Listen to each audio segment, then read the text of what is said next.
All right, I'd like to call the 4 o'clock regular meeting of the City Council to order.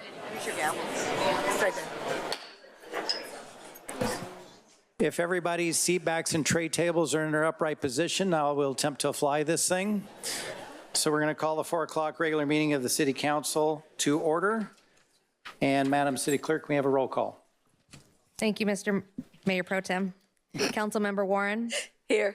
Councilmember DeForest. Here. Councilmember Stone. Here. Mayor Pro Tem Holliday. Here. Mayor Lavelle.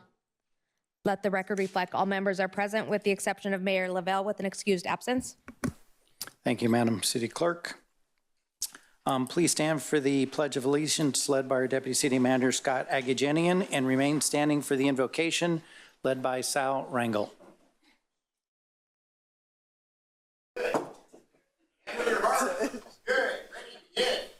Pledge allegiance to the flag of the United States of America and to the republic for which it stands, one nation, under God, indivisible, with liberty and justice for all.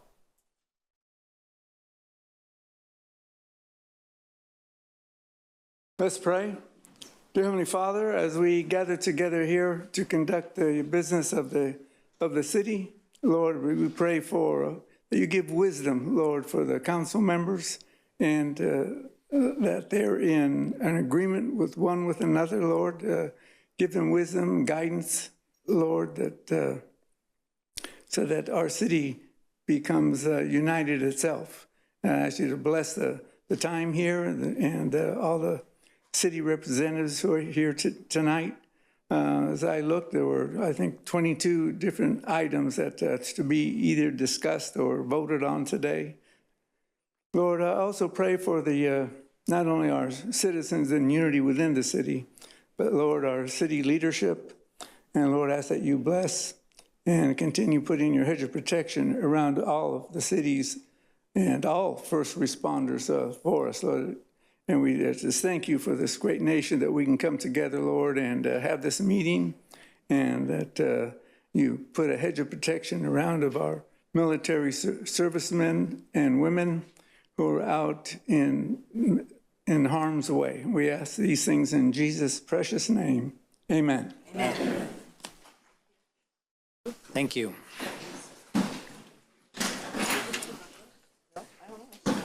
All right, our first order of business is a proclamation for Fair Housing Month. Madam City Clerk. Thank you, Mayor Pro Tem. I do have representatives. If I can call up Vic Carrillo. Hello, sir. If you can just go up to the podium there. Welcome, Vic. Sir.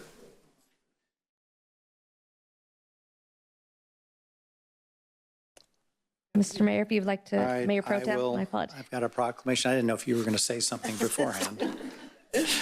All right, let me read the proclamation. Southwest Riverside County Association of Realtors Fair Housing Month. Whereas April 1968 marked the passage of the historic Federal Fair Housing Act, a landmark commitment to eliminating discrimination in housing and advancing equal opportunity for all Americans, and whereas the City of Murrieta recognizes that homeownership is a cornerstone of the American dream and plays a critical role in fostering community stability, personal wealth, and long-term prosperity. And whereas ensuring access to homeownership opportunities free from discrimination strengthens Murrieta's neighborhoods and supports a vibrant and thriving local economy. And whereas realtors play a vital role in upholding fair housing laws by adhering to a strict code of ethics, providing equal professional service, and helping individuals and families achieve the dream of home ownership. And whereas the Southwest Riverside County Association of Realtors is committed to advancing fair housing through education, advocacy, and community outreach with a strong focus on providing access to housing and home ownership opportunities.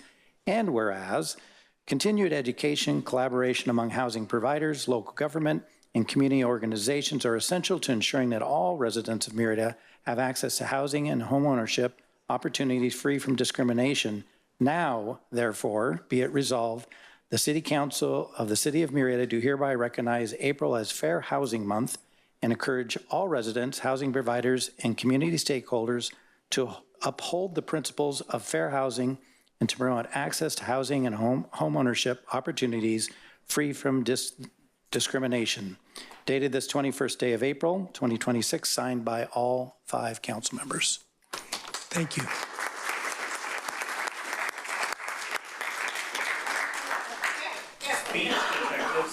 Don't leave yet. You're not, what, you think you just stand up there and look pretty? That's going to be hard. Is there anyone from the city council that would like to make a comment or a remark? Floor is open. We will in a sec. I want to thank SRCAR for the hard work they put in to making sure that everybody has an opportunity when available to purchase or to rent and to stand behind our citizens and our communities and get housing for them. It's not easy. There's lots of rules and regulations, and I know you jump through a lot of hoops, and I know that's difficult, but we want to say thank you. We do appreciate all that you do in helping our citizens in this wonderful city that we call home. Thank you. Yes. Thank you, Councilmember Warren. Councilwoman I'd just like to say thank you for being here, and thank you for everybody in the audience that's here in support of that as well. So thank you so much. Councilwoman Stone. Thank you, Mayor Pro Tem. Vic, listen, what's very, very important for our community is home ownership. And that comes with quality of life when you have home ownership. So we appreciate all the advocacy that SRC does at the state level to promote home ownership. And so thank you so much for all of your hard work. For everyone that's in the audience, I know each and every one of you, and I know how hard they work for home ownership. So thank you so much. And in addition, lastly, I know times are very challenging for realtors with the ever-changing laws. And it's not easy to be a realtor today in the current climate. So, you know, I feel for all of you as well. So again, thank you for all of your hard work. Thank you. Yes, and I agree 100% with what my colleagues say. Has your real estate career time frame exceeded your time as a police officer now? It's getting there. It's Getting nearing. really close, Yes. isn't it? All right, let's come down. We'll take a picture.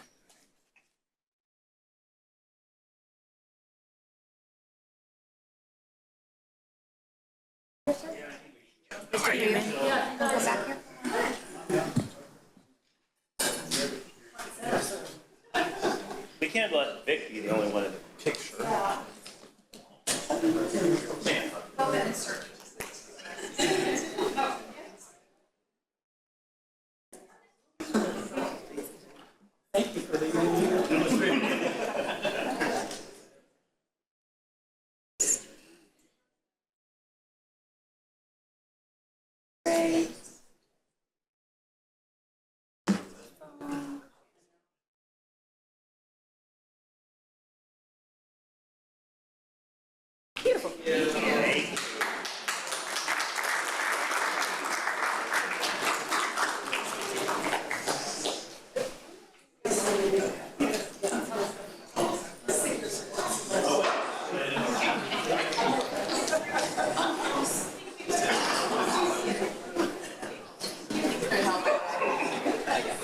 It's all good.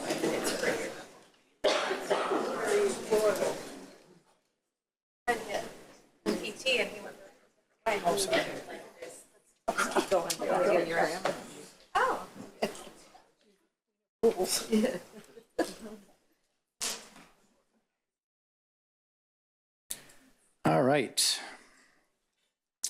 Next is the approval of the agenda. Are there any changes to the agenda? Seeing none, call for a motion.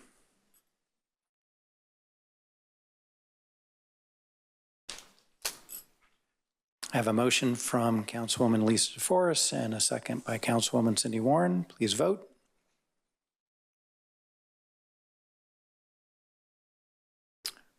Motion passes 4-0.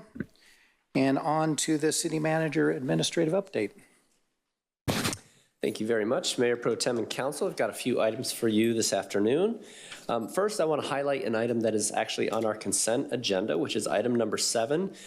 This is a matter dealing with Western Municipal Water District, who has graciously agreed to help support our library expansion with funding support for the Carol Carson Garden of Verses.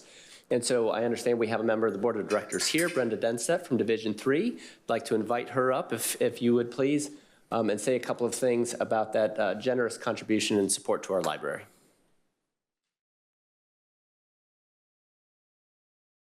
Danny's eyes. Couldn't get a bigger one? No. Good afternoon, members of the council, Mayor Pro Tem, staff, and fellow residents. Yes, I am a Murrieta resident. My name is Brenda Denstedt, and I'm here on behalf of Western Municipal Water District, which I serve on the board of directors and have now for 20 years. It is certainly a pleasure to be here, and I really want to thank you for the opportunity to be here tonight. This is always one of my favorite things to be able to do is whatever agency I go to visit, I like to bring a big check. And you guys like to receive the big check, right? So let's talk about what this big check is for.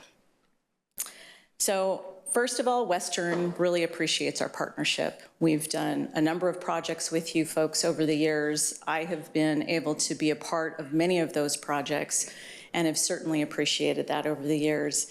You know, we did a wonderful butterfly garden outside of the Murrieta Library a couple of years ago, and I was there, and it was just a wonderful turnout, and it has turned out to be a very beautiful place, and I hope it has met with your vision along the way. So it certainly has exceeded all of my expectations, and I hope that there is more to come, and I think there is. This project that we're getting ready to launch with you guys is part of the replacement for non-functional turf with climate-appropriate, water-wise landscaping, reducing water use while lowering your long-term maintenance needs. With the state's restrictions on drinking water for non-functional turf, efforts like this are not just beneficial, they're necessary. This project helps position the city ahead of those requirements. So you are ahead of the curve, which is always a great thing to be. Through the Turf Transformation Partnership Program, Western Water makes these projects happen by providing funding, coordination, and support so they can move forward efficiently and successfully. What makes this project especially valuable is its visibility. Spaces like this help our community see what water-wise landscaping looks like in real, everyday settings. You know, it's one of the biggest things that I always get. I want to do the right thing. I want to take my lawn out. I want to be more water efficient, but I don't know where to start and I don't know what to do. So you guys will now have a place that you can direct all the residents to go and take a look at. This project will remove over 6,500 square feet of turf and is expected to save more than 102,000 gallons of water annually, proof that even these projects can deliver meaningful and lasting impacts. We appreciate our partnerships in advancing water efficiency in the region. And now just a little breakdown of what I'm getting ready to reveal to you guys. Your agenda is incorrect. So I want to make sure that we get the numbers correct. Western will be providing a check today for $100,000.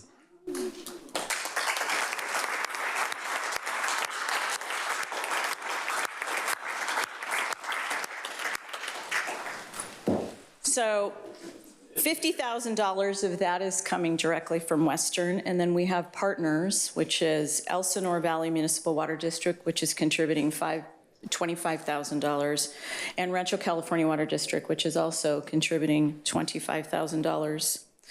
In addition, I am also very aware that our staff has readily assisted you guys in providing and applying for an additional rebate with Metropolitan Water District, which I also serve as the representative on behalf of Western and one of the 26 member agencies of Metropolitan Water District of Southern California, which could, in fact, reach you guys to the tune of up to $35,000 additional dollars.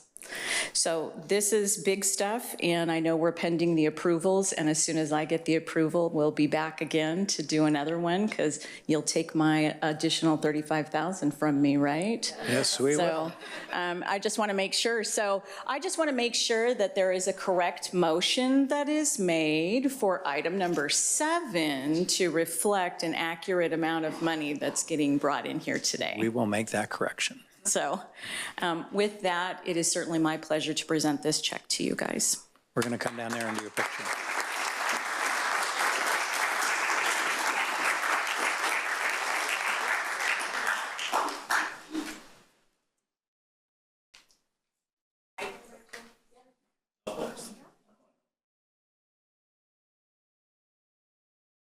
Big money.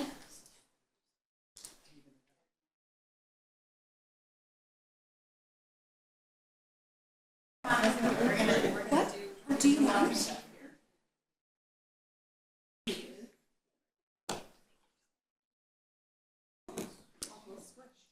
Can we squish a little more? Let's switch.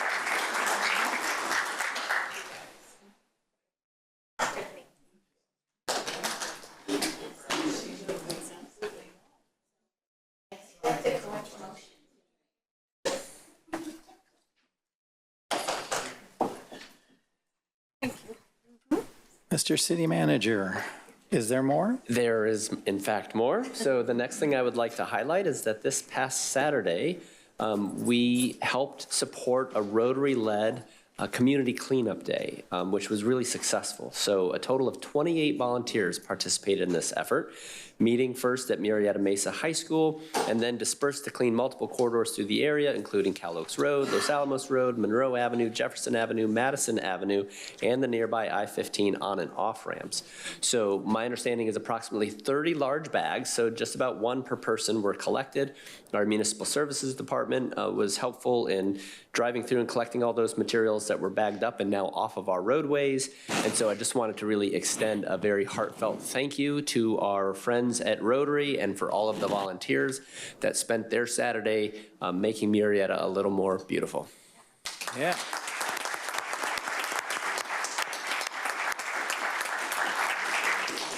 And then there is still yet more. So I see Garrett Strang, our capital projects manager, is already at the desk, and he's going to talk to council a little bit about the citywide sidewalk replacement program. After he's done, we're going to have Hilder Sam, our public information officer, come up and tell us about some of the exciting things happening in Murrieta.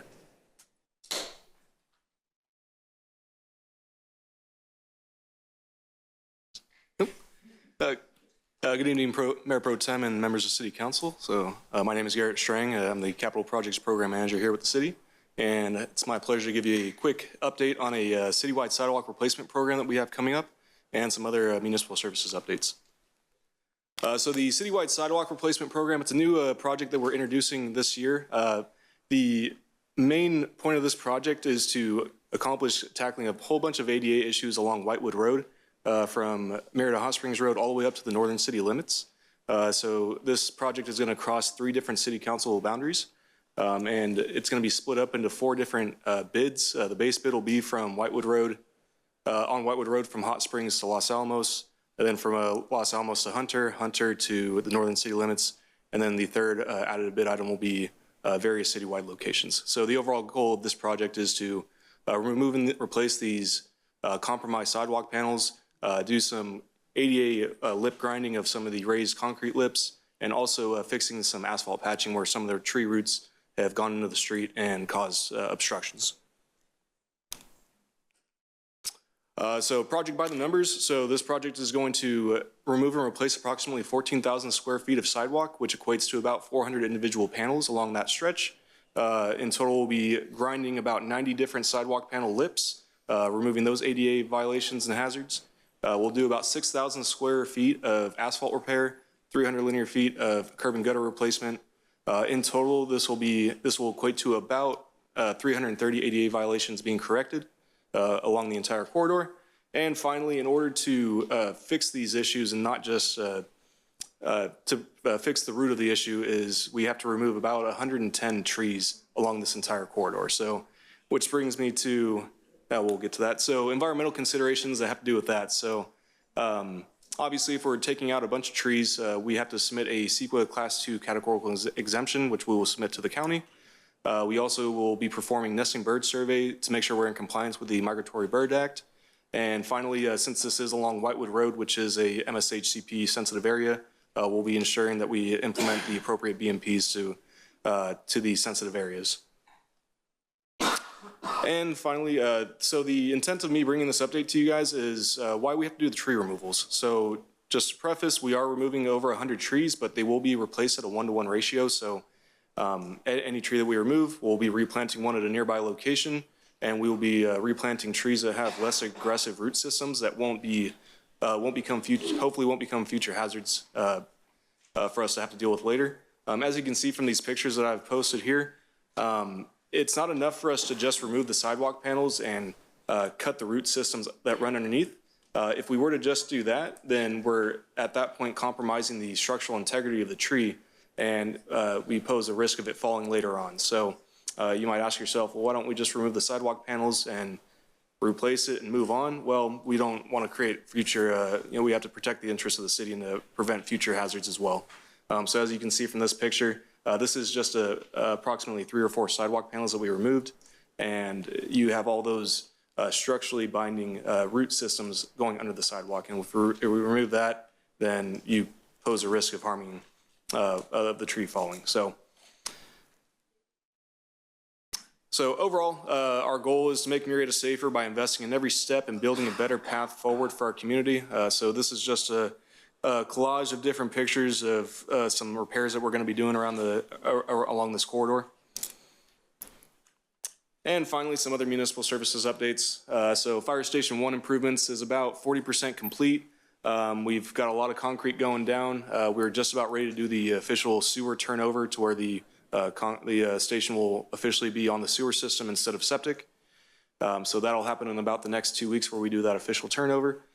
The Los Alamos Hills turf replacement project was completed about a month ago. So that is open to the public and being utilized by the sports in the area.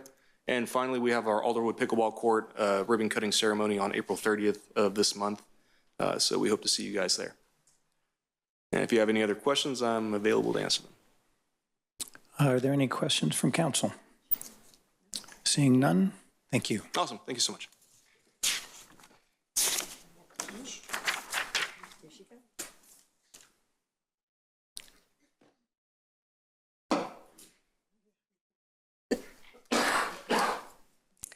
Good afternoon, Mayor Pro Tem, City Council members.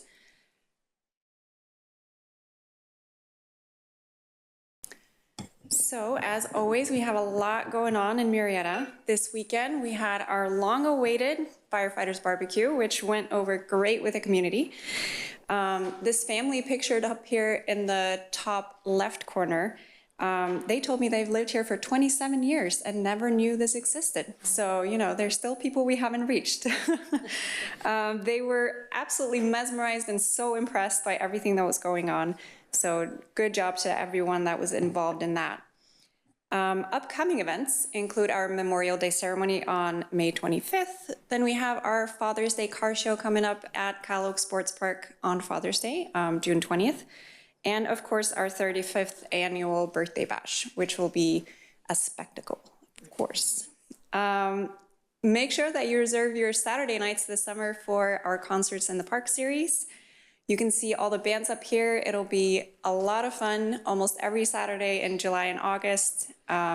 Bring a blanket, bring a picnic, or come and enjoy the vendors that'll be on site.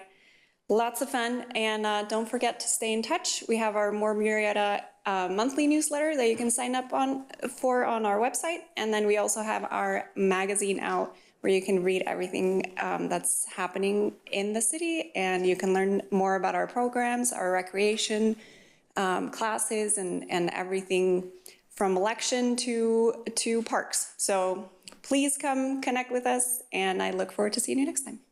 Thank you.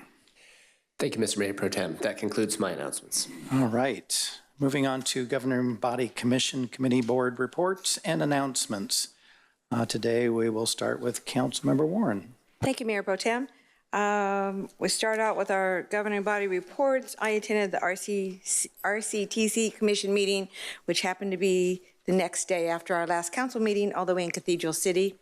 It was a very long drive. It was a very good meeting, but nothing to report out.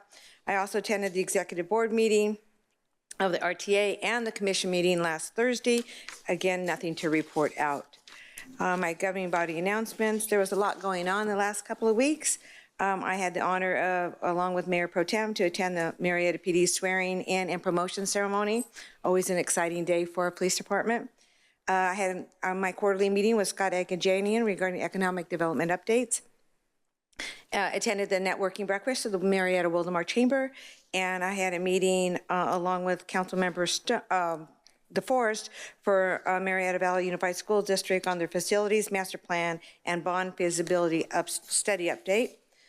I had the honor, along with my colleagues, to attend the Every 15 Minutes presentation hosted by Murrieta Valley High School, and Chief, another outstanding job by the department and both departments, fire, AMR, the mortuary that came in and helped. If that doesn't grab your attention, students, nothing will. Drinking and driving or driving under the influence, just a bad decision. So don't do it, because the consequences can be deadly. I also attended a very special Michelle's Place, Hope of Light, representing the city and Canyon Lake from Michelle's Place. I had the honor of doing a luminary in honor of my husband. And it was a beautiful evening. The sunset was gorgeous, and the luminaries it was just the most amazing evening. And I was glad to represent the city at that. And again, at that barbecue, what a day, what a fun day, what a fun time. Family fun, everything was fabulous. There wasn't one thing that I could say that I would change, because it was outstanding. So thank you, firefighters and the department, for putting on another fabulous barbecue. And that concludes my report. Thank you. Thank you, Councilmember DeForest. Thank you, Mayor Pro Tem. It's nice to see the seats filled tonight. I love to see all the students here as well. So welcome, students. I'm really glad that whatever class is making you come to a city council meeting is, and hopefully it'll be as exciting and you won't be sleeping there in the back. So welcome, students. I forgot to turn in some pictures and some verbiage to our wonderful city clerk, but I'm just going to ad lib. One of the things I'd just like to highlight that I don't think that Councilwoman Warren highlighted enough was our Innovation Center opening. So I think that you did everything else wonderful. Just want to say hats off to our city for opening up our Innovation Center, and hopefully that will be a lot of biotech startups in the near future. It is absolutely beautiful if you get a chance to go check it out. It's really the first wet lab that's actually community owned, if you really want to look at it like that. So the only other wet lab is at UCR, and so this will be a game changer for biotechnology. Also, a big shout out, which was really nice to see. Martha Coleman was given a shout out that day. Yes, well, that was yesterday, wasn't it? Yesterday, but also our fire department did an amazing job getting everybody to the finish line. So I just want to thank city staff for doing such an amazing job, getting that done on time. And it is just remarkable to look at it as our old city hall. We've come a long way, but now it's just as beautiful. I can't wait till we have coffee at the city back there. The room is great. So thank you to Patrick Ellis. I know he had many sleepless nights as well. So That's all I'm going to say for today. But if you want to get a hold of me, like a lot of you are getting hold of me for various different community issues or problems, you can reach me at my website here or my email address, or call or text me. That is my personal cell number.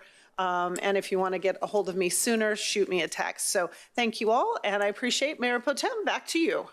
Thank you, Councilwoman DeForest and Councilmember Stone. Thank you, Mayor Pro Tem. I attended the Western Riverside Council of Governments, WRCOG. We had a 6.5-hour closed session. It was lengthy, and I think that Mayor Pro Tem Ron Holiday had reported out in the last council meeting, so thank you so much for that. And then I attended another Western Riverside Council of Governments, which is my monthly meeting. I represent the city on WRCOG. And I just have to give a shout out to our chairwoman, Brenda Denstedt, as well. She's doing a great job. Every year we have a General Assembly where all the cities in Western Riverside come together and we vote on our budget. And it's a great way of networking with other cities, government officials, and it happens every year. And in the political industry, it's really, really a big deal.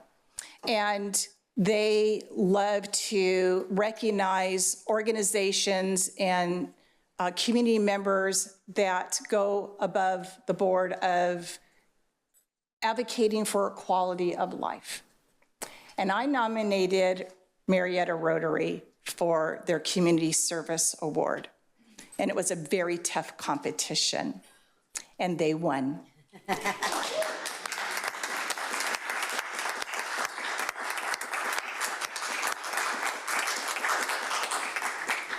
There'll be close to 1,000 people that will be there to recognize their efforts.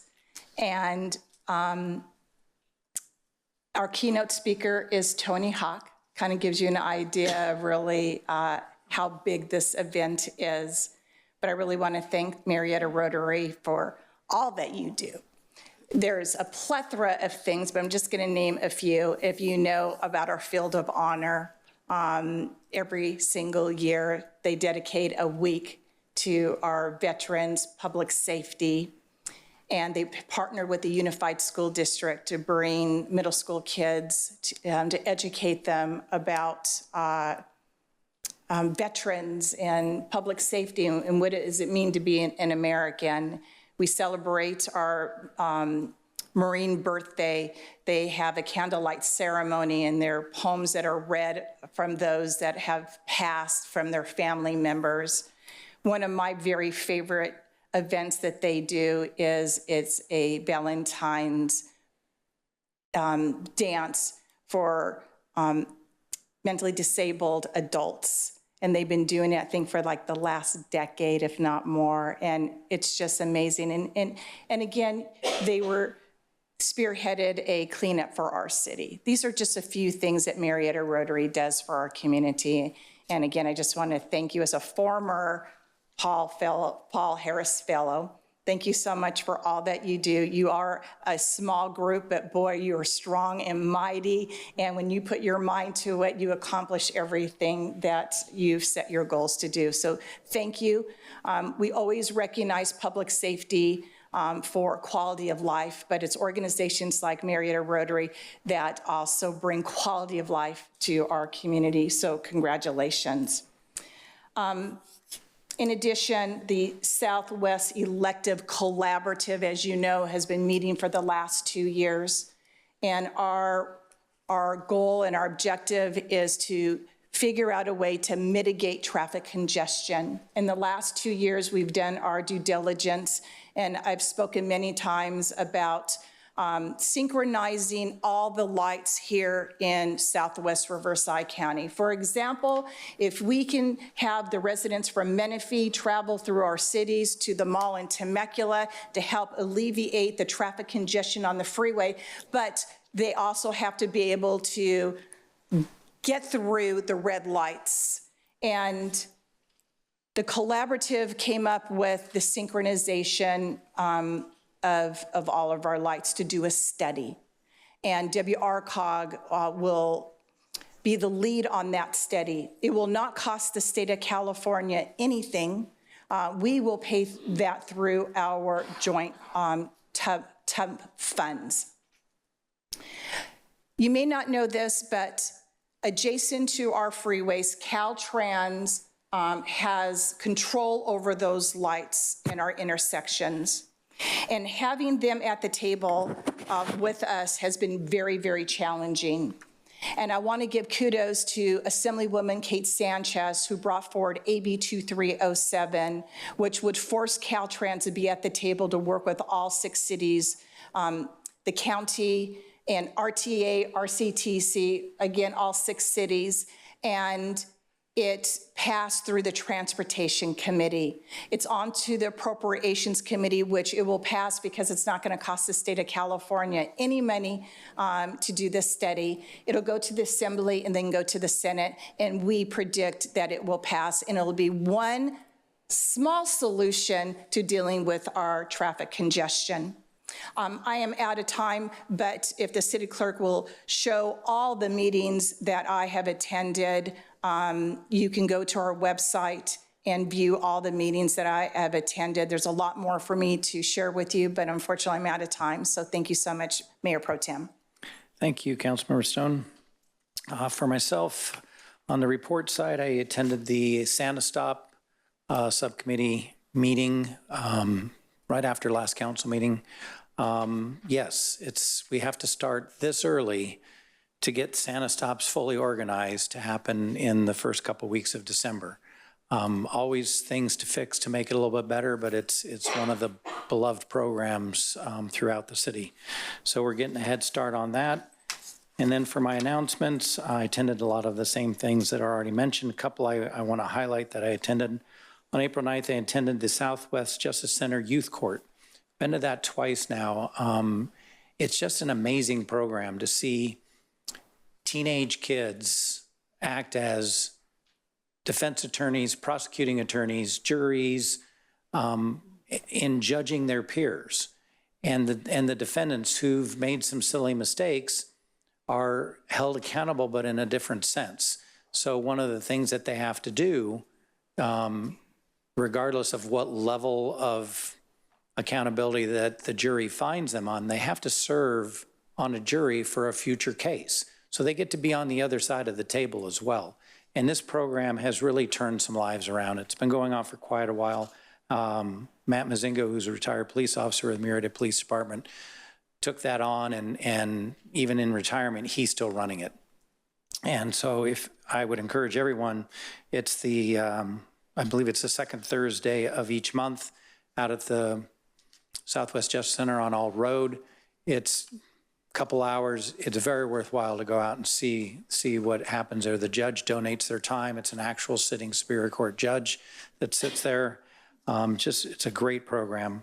I also attended for our mayor, the April Student of the Month, another one of my favorite programs I can't get enough of, and the grand reopening of the newly remodeled Murrieta Innovation Center. I don't know what I was expecting. I do know what I was expecting. I wasn't expecting a lot of people to be there. And I was so thrilled to see, how many people do you think, Patrick? I have no idea was the answer. What do you think, 200? 200 or more people came to that opening, and everybody loved the remodeling work that was done. It was just a phenomenal afternoon yesterday. So thank you for everyone involved, Martha, Patrick, and a lot of staff for sure, including the fire department, who made sure we all stayed safe. And that's the end of my governing body announcements. On to public comments. Public comments for each speaker are limited to 3 minutes. They are on non-agenda items. And Madam City Clerk, do we have any public comments? Thank you, Mayor Pro Tem. Kirk Effinger.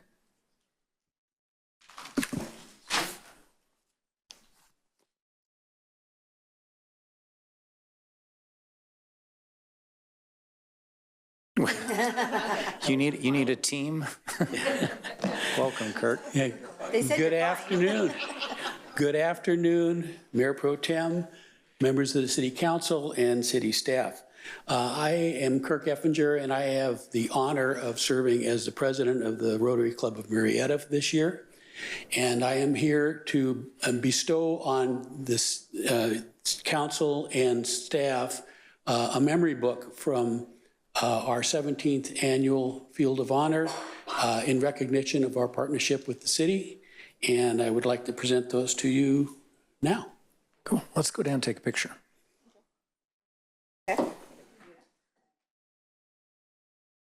Come on, guys.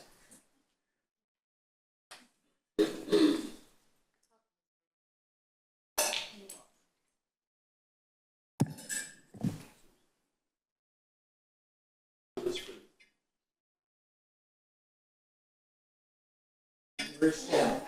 First step.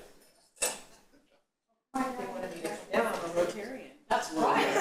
Absolutely.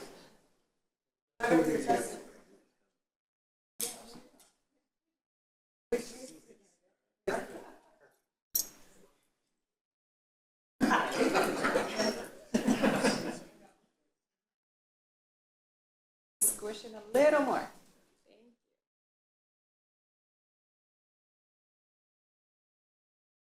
Wonderful. Thank you so much.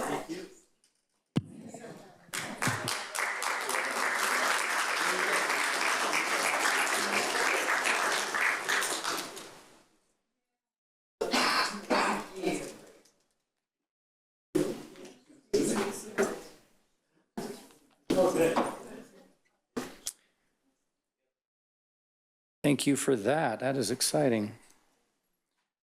All right, Madam City Clerk. Connie McConnell.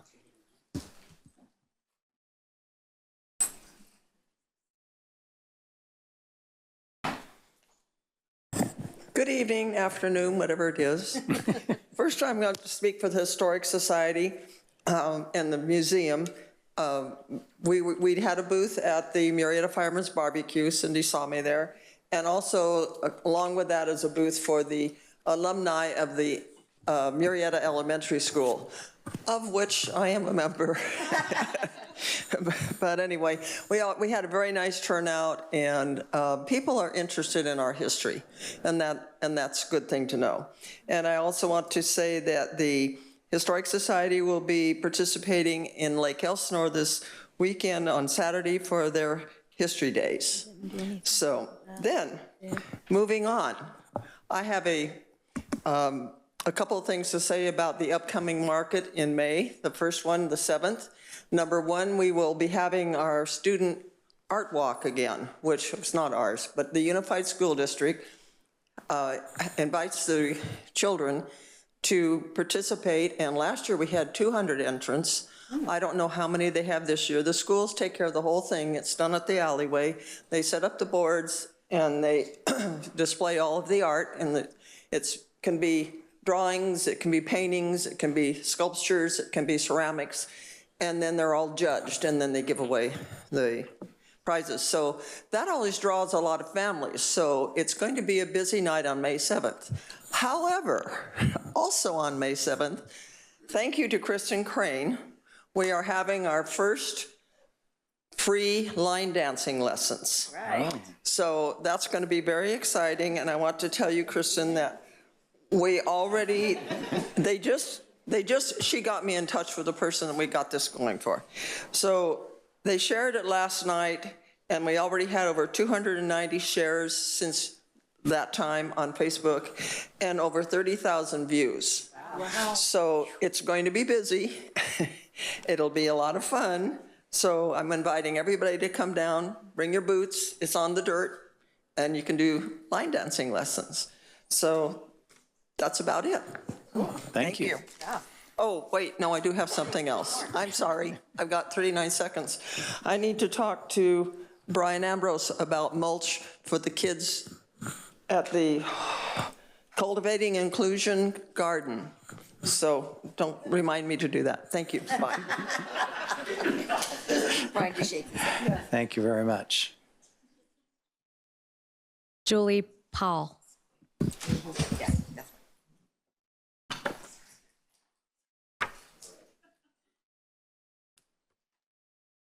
Welcome, Julie. At the risk of overstaying my welcome, I would like to share with you, Councilmember Stone, if the guest speaker speaks to the caliber of an event, I have an event for you. It's the SRCAR City Manager's Breakfast, which will be headlined by Mr. Clifton, 1 of 5. I like to think of it as speed dating meets state of the city. So it's very exciting. We'll have our 5 regional city managers will be making presentations on what's hot and happening. And a new element this year is Lou Monville, of the Senior Vice President with the Building Industry Association, and myself will be hosting a Housing Insights panel with our 5 city managers. And I know that is an issue that is something that you all wrestle with daily. So hopefully it will be an enlightening time to discuss. So the public is welcome to join us, and you can get tickets on our website, which is www.srcar.org. And you can buy tickets it's May 7th at 8 a.m. at Wilson Creek. And it's always a lot of fun. So hope to see all our friends out there. Thank you. Thank you. Philip O'Reilly. Welcome. Thank you. Good evening, Mayor Pro Tem, council members, and city staff. I would like to take a moment to speak about the big picture, how things like timing, planning cycles, and prioritization intersect, specifically as it relates to the Jefferson Avenue widening project in West Murrieta. As I've spent time studying the city's budget structure and capital planning processes, I understand that Murrieta operates on a 2-year budget cycle, with updates and budget reviews being planned and executed throughout that cycle. I also understand that we are currently in a critical window, where the project is both nearing completion on Wildamar's private development efforts to connect Palomar to Jefferson, yet we've only just begun to scratch the surface on our end of this border redefinition project. Currently, the capital improvements page for this project reads, "Design currently on hold for future developments in the city of Wildamar." Well, they've poured the curb already and grading is completed, yet I've heard no word of design being executed, much less funded. As I understand it, May is a time for redefinition in these overarching plans, with things like budget reviews and updates looming on the horizon. Because of this, we stand at a crossroads. What gets properly resourced now becomes what actually gets built, maintained, and improved imminently. Further delay will surely impact this project negatively, and by our accounts as 30-year residents, this project is already 20 years delayed as is. I'd like to reaffirm that Jefferson Avenue is one of the more important corridors in our city, with multiple times throughout the recent meetings, officials have been labeling it as an arterial route, a highway, a gateway. In fact, it is still labeled in the general plan as a recreation of Highway 395's corridor. It serves not only as an upgraded transportation route, but as a key economic spine through our city, connecting businesses, residents, and regional traffic flow. I'm sure it's redundant to say, but this is 2 miles from where we stand currently. It's that way. Even further, this project has potential to stand as a gateway monument for our city, something that multiple times has been stated by our council members as missing and necessary. This carries a level of volume and importance that, in my view as a directly affected and deeply informed resident, is not fully matched yet by current City Hall efforts. I hope to shine light on this not to shame or prod, but to champion this much needed change that has been a long time coming. What I am advocating for tonight is simple and practical, that the Jefferson Avenue widening project receives as soon as possible the level of attention, prioritization, and funding necessary to match its real-world impact on this city. Any lack of priority not only undermines regional infrastructure, but it also is a direct threat to pedestrian traffic safety. I'll go one step further. If a bridge on Hayes has received an emergency designation and attention, a road that is almost solely used for local residential traffic in a far less densely populated part of our city, why can't this project receive that same designation? By any and all metrics, this project is far more crucial and has the potential for far more hazardous conditions if left untouched. So I ask you this, is it not emergent? I also want to emphasize that this is not just about traffic or convenience. This is about economic development, identity and history, public safety, monuments and city branding, and maintaining the standard of infrastructure expected in a rapidly growing city like Murrieta. I would respectfully ask that the City Council and staff give this project the focused consideration it deserves as you move through future budget and CIP decisions. Thank you for your time, your leadership, and your continued work on behalf of our community. I am readily available if there's any opportunity to discuss this project further. Thank you and have a beautiful day. Thank you. Casson Klein. I feel like it's Groundhog Day and maybe falling down, because I think the last meeting I did the same thing. Put up this road that secures you people from all of us. No, just you.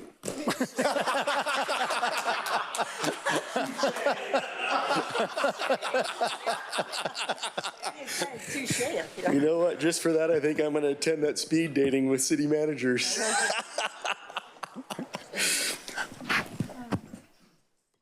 Thank you. I wanted to follow up on one of the items from last meeting and add some additional information with the discussion of the proposed ad hoc subcommittee for the downtown specific plan.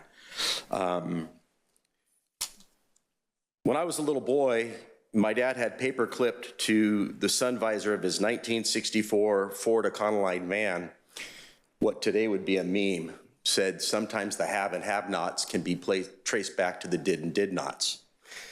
One of the comments that was made during the discussion was in Old Town why we don't have development was the building being constructed now on the southeast corner, notwithstanding that we haven't had a new building built in Old Town since 2004.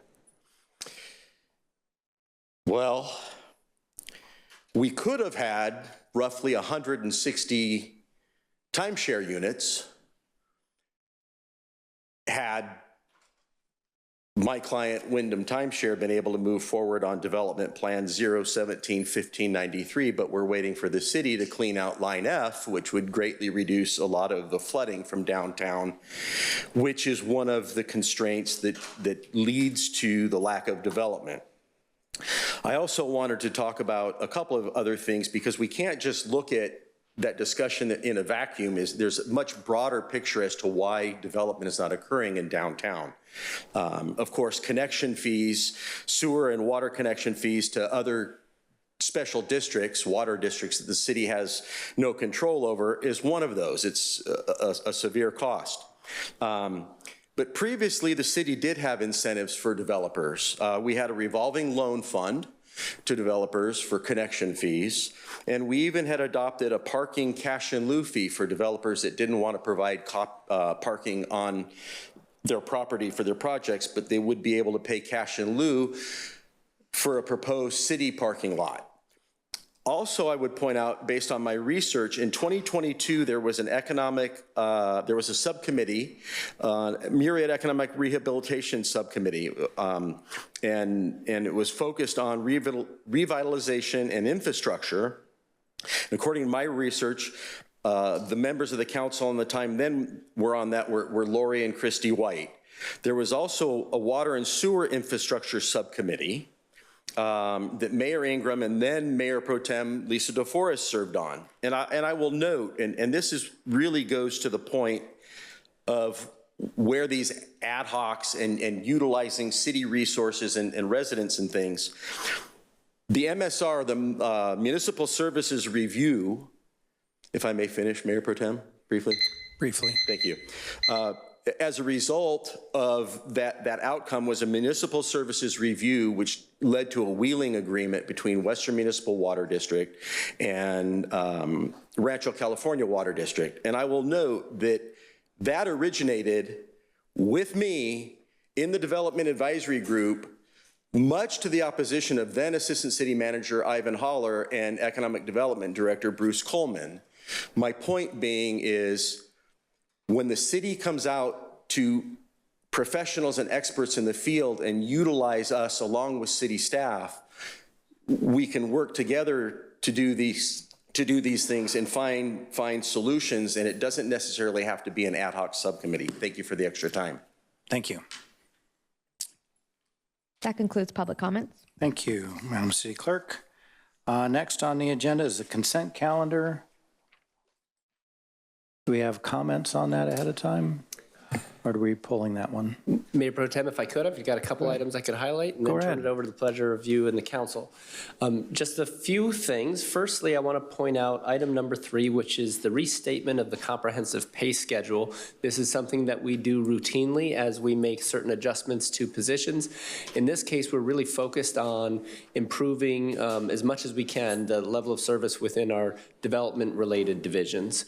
And so we're doing a couple of things. One, we're bringing many of our engineering positions up to market. They've been under market, and we've had problems recruiting for open positions there. And then we're also creating a handful of positions that will really be designed to help guide people through the development process. Most importantly, we're aiming to cover all of these costs by a handful of creative revenue strategies. One of those would be to charge basically a fee for overseeing certain capital projects, giving us access to some of the restricted funds that are usually designated for capital projects, shifting emphasis of resources away from some of our external contracts and to our internal resources, and then also creating a voluntary expedited fee for people that should want such a thing as part of our development review process. So our team has been working very hard, leaning into the service ethos and some of the SWOT analysis and lean changes that we've talked about in the past. But they've been really clear that we also need resources in order to be successful. Almost all of the new positions or other changes we've made in the organization we have paid for by shifting other costs, and the same is true here. So just want to point out the great work of Scott, our department heads, and all of the team in planning, engineering, and building safety for helping us come up with these kinds of solutions. Next, I want to just quickly plug item number 5, which is a real property agreement with Cultivating Inclusion for the Produce for People Community Garden at Alter Murrieta Sports Park. We've needed some help in that area to manage our community garden for a number of years. Most recently, a partnership with Cultivating Inclusion has delivered a lot of value. Firstly, it helps us maintain a community asset that we don't have the resources to maintain.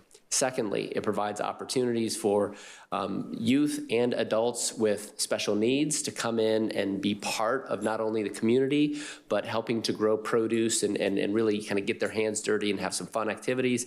And then thirdly, the produce is donated to local food banks. So it's just value across the board that I think is outstanding. I wanted to point that out. It's on your agenda tonight for item number 5. And then if you don't mind, we had a comment about item number 7, which is our MOU with Western Water. And before you may decide to pull that and talk about it further, if Assistant City Manager Kristen Crane could give a brief explanation, and then you could decide whether to do anything with that report or to hear it as part of the consent agenda. Thank you, City Manager Clifton. And first, we didn't really get a chance to also celebrate and appreciate Western for their contribution. Our staff has been working with them for probably over a year to bring that all together, and we are so appreciative because it's making a significant contribution to toward our overall library fundraising goal, which is in the neighborhood of $400,000 or so. So we, by way of our working with Western, they're pooling together funding sources from a variety of different areas. It's like cobbling things together. So I did confirm with Michelle as she was leaving, our staff person that we've been working with, that the numbers are correct in the agenda report, but it is a little bit confusing. And so just to clarify, $100,000 is correct. That Western has helped facilitate $100,000. $50,000 of that is money that's coming through Western from Rancho and Elsinore Valley. They are retail agencies under the Western umbrella, but the money, the check, is actually coming from Western. And then also $35,000 of that is money that Western is helping us access through Metropolitan Water District, so that gets us to $85,000. And then Western is also going to be matching $15,000 toward the turf rebate. On top of Metropolitan, there's another $50,000 coming. So all total, we're in plus $130,000 related to water-related money that's coming toward our library project, which is a very substantial amount toward our overall $400,000-ish that we've raised. So hopefully so the that's agenda helpful. report that says 85 is accurate? It's correct, yes. But there's other money that's coming in. There's other money that's coming in, and we're very appreciative of Western. And it's a little complicated, but it's correct. Thank you for that clarification. Are there any requests from City Council to pull any consent items for discussion? Yes, Mayor Pro Tem, I'd like to pull item 5 and item 7, please. Okay. Any others? Seeing none. Madam City Clerk, are there any members of the public that wish to comment on? Seeing none. Thank you. So I call for a motion and a second for the rest of the consent calendar. I have a motion from Councilmember Warren and a second by Councilwoman DeForest. Please vote.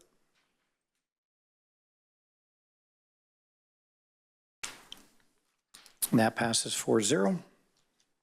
All right, if we could take item number 5 first. Thank you, Mayor Pro Tem. The reason why I pulled item 5 was to piggyback on our city manager about cultivating inclusions. You know, it's really important that government partners with the private sector, public-private partnership, and this is a prime example of how a private-public partnership is very, very successful. I nominated Cultivating Inclusions last year for the Community Service Award from WRCOG, and they also won. But more importantly, as our city manager discussed, is it's a way for us to serve our mentally disabled adults in learning a trade. And I want you to know that the many times that I've been at the garden, to see these adults thrive is so important in learning a trade, a craft.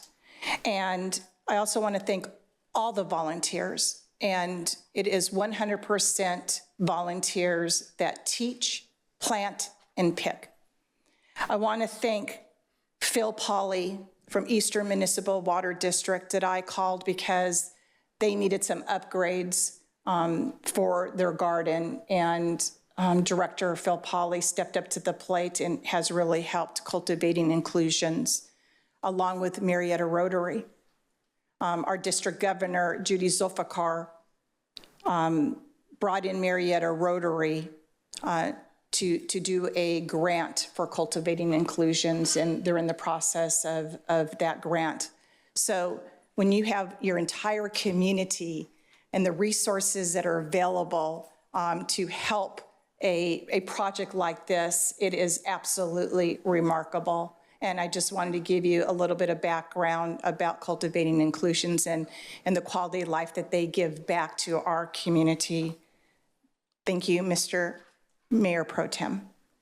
Thank you, Councilmember Stone. Yeah, I echo those comments. I mentioned 2 programs in my governing body announcements that I'm a big fan of, and this is a 3rd one that I'm a huge fan of what they do for the city.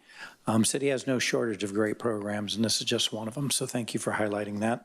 Number 7, Councilmember Stone. Thank you. Again, I want to thank Western Municipal Water District, especially Director Brenda Denstadt, for her unwavering support in collaborating with all our other water agencies for the Carol Carson Garden versus at the Murrieta Library. Again, we did a fundraising campaign. We reached out to the private sector to help us expand our children's area of the library. And it was a community effort, again, a public-private partnership in expanding quality of life. I'm technically challenged. I think I've shared this many times. I don't even have an Amazon account, believe it or not. And it's very exciting for me to be able to go to our public library when our children and our seniors, our adults have other ways of downloading, finding information, reading books, but our library is the hub of our community, and it's very exciting to see the public-private partnership again come to fruition about quality life in Murrieta. And I really want to thank Western Municipal Water District, especially Director Brenda Denstadt for her efforts in advocating for our library. So thank you so much, Mayor Pro Tem. Certainly, and since those 2 items are pulled, we're going to have to vote on those separately. So we're going to take item 5 first, looking for a motion and a second. Motion by Councilmember DeForest, second by Councilmember Warren. Please vote. Passes 4-0. And then item 7, a motion and a second, please. Same mover and seconder. Thank you. Please vote. You guys are quick. All right, so the consent calendar is done. On to public hearings. Public hearings to form Community Facilities District Number 2026-1 Garrison Ranch, the City of Murrieta, and to annex into Community Facilities District Number 2025-2 Maintenance Services and Community Facilities District Number 2025-S Safety Services. Mr. Carcamo. Good evening, Mayor Pro Tem Holiday, council members, city staff, and members of the public. For this item, at the request of the property owner and due to the complexity of the proposed CFD 2026-1, staff recommends the City Council open the public hearing at this meeting for the formation of CFD number 2026-1 and annexation to CFD 2025-2 for maintenance services and annexation to CFD 2025-S safety services, and continue the public hearing to the June 2nd, 2026 City Council meeting. Okay. I missed a section. Was there any council members that need to recuse themselves from this item? Thank you, Mayor Pro Tem. I'm recusing myself from item 15 as I own property within 1,000 foot of the project. Thank you. Okay, so you have to step away? Okay, cool. All right, so staff recommendation to continue. Is there any council member questions? I see none in the queue. I'm going to open the public hearing. City Clerk, is there any public testimony? Seeing none, Mr. Mayor, Mayor Pro Tem.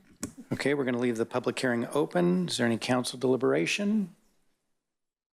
If not, then I'll call for a motion in a second to continue the public hearing to a date certain of June 2nd, 2026.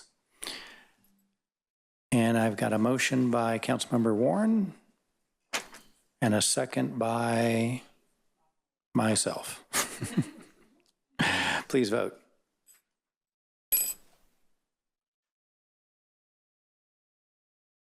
That carries 3 with 1 abstention. Moving on to item number 16 is financing for Jefferson 82 Apartments Affordable Housing Project. Are there any council members that need to recuse themselves from this item? And Mayor Pro Tem, for the record, the last item she recused herself. It was not an abstention. Oh, sorry. Thank you. Welcome, gentlemen. Good evening, Mayor Pro Tem, council members. I'm Carl Steele, city planner. With me tonight here, as well as Jared Ramaya, deputy director. And we also have Travis Cooper with California Municipal Finance Authority in the audience. So tonight we're here this evening on a public hearing on financing for the Jefferson 82 Apartments project. Here's the project site for reference. If you're not familiar with the site, it is between Ivy and Murrieta Hot Springs Road, right next to J&W Lumber, across from the new Max development. It's 2-acre parcel, zone multifamily 4. It's a housing site. It's a site that the city used to own. It's been in our housing element for multiple housing element cycles. We've been trying to build affordable housing on it for 2 decades. So pretty big project for the city. Just to give you an idea of the site plan, it's a U-shaped building, 4 stories, kind of tight on a 2-acre parcel. This is the approved site plan. Currently the building permit and grading permit are both in process at the development services counter. And this gives you an idea of the elevations on the site to fit 82 apartments on 2 acres. So the project applicant submitted an application to finance the project with the California Municipal Finance Authority. The CMFA is a joint powers authority formed with over 350 municipalities in California. We are a member. They assist local governments, nonprofit organizations, and businesses with the issuance of both taxable and tax-exempt bonds that are aimed at improving the standard of living in California. CMFA has also assisted with other financing for recently constructed apartments here in the city. The project tonight is proposed to use the Tax Equity and Fiscal Responsibility Act, which is TEFRA, which is a federal law, which is part of the federal IRS code and a method of tax-exempt financing. So the applicant has asked CMFA to provide $20 million in bond financing for the project. The debt will be issued by CMFA and is the sole responsibility of the borrower. The city will have no financial or legal obligations or responsibilities with regard to the repayment of the debt. All the financing documents carry disclaimers that the loan is not an obligation of the city. The city will also bear no cost in issuance of the proposed debt. The borrower is responsible for repayment pursuant to the agreement. And typically this bond financing is with a large national bank. On the other ones we did last year, it was Citibank or Bank of America or Wells Fargo. That's who typically picks up the bonds. So pursuant to TEFRA, this requires that we have a public hearing and it be held by the governing body of the jurisdiction where the project is located, which is us. So here we are, and we are asked to approve the governing body approves the financing for CMFA pursuant to the JPA. So it's recommended the City Council conduct a public hearing under TEFRA pursuant to the IRS code and adopt the resolution approving, authorizing, and directing the issuance of the exempt facility bonds by CMFA. Such adoption is solely for the purposes of satisfying the requirements of TEFRA, the IRS code, and the California Government Code. This completes my presentation on this one. Thank you. Are there any council member questions? Yes. Okay, Council Member Stone was in and then out, so. I don't know what happened. That was my go fault. with That was my Councilmember fault, Mayor Pro Stone Tem. first. That was my bad. Yes. Thank you. Team, was this approved through our Planning Commission? No, this project was approved administratively by staff a year ago in 2025. And so this did not go to our Planning Commission, it has not come before us, and yet you want us to approve their financing. Correct. It does not make sense to me, the protocol, the transparency. And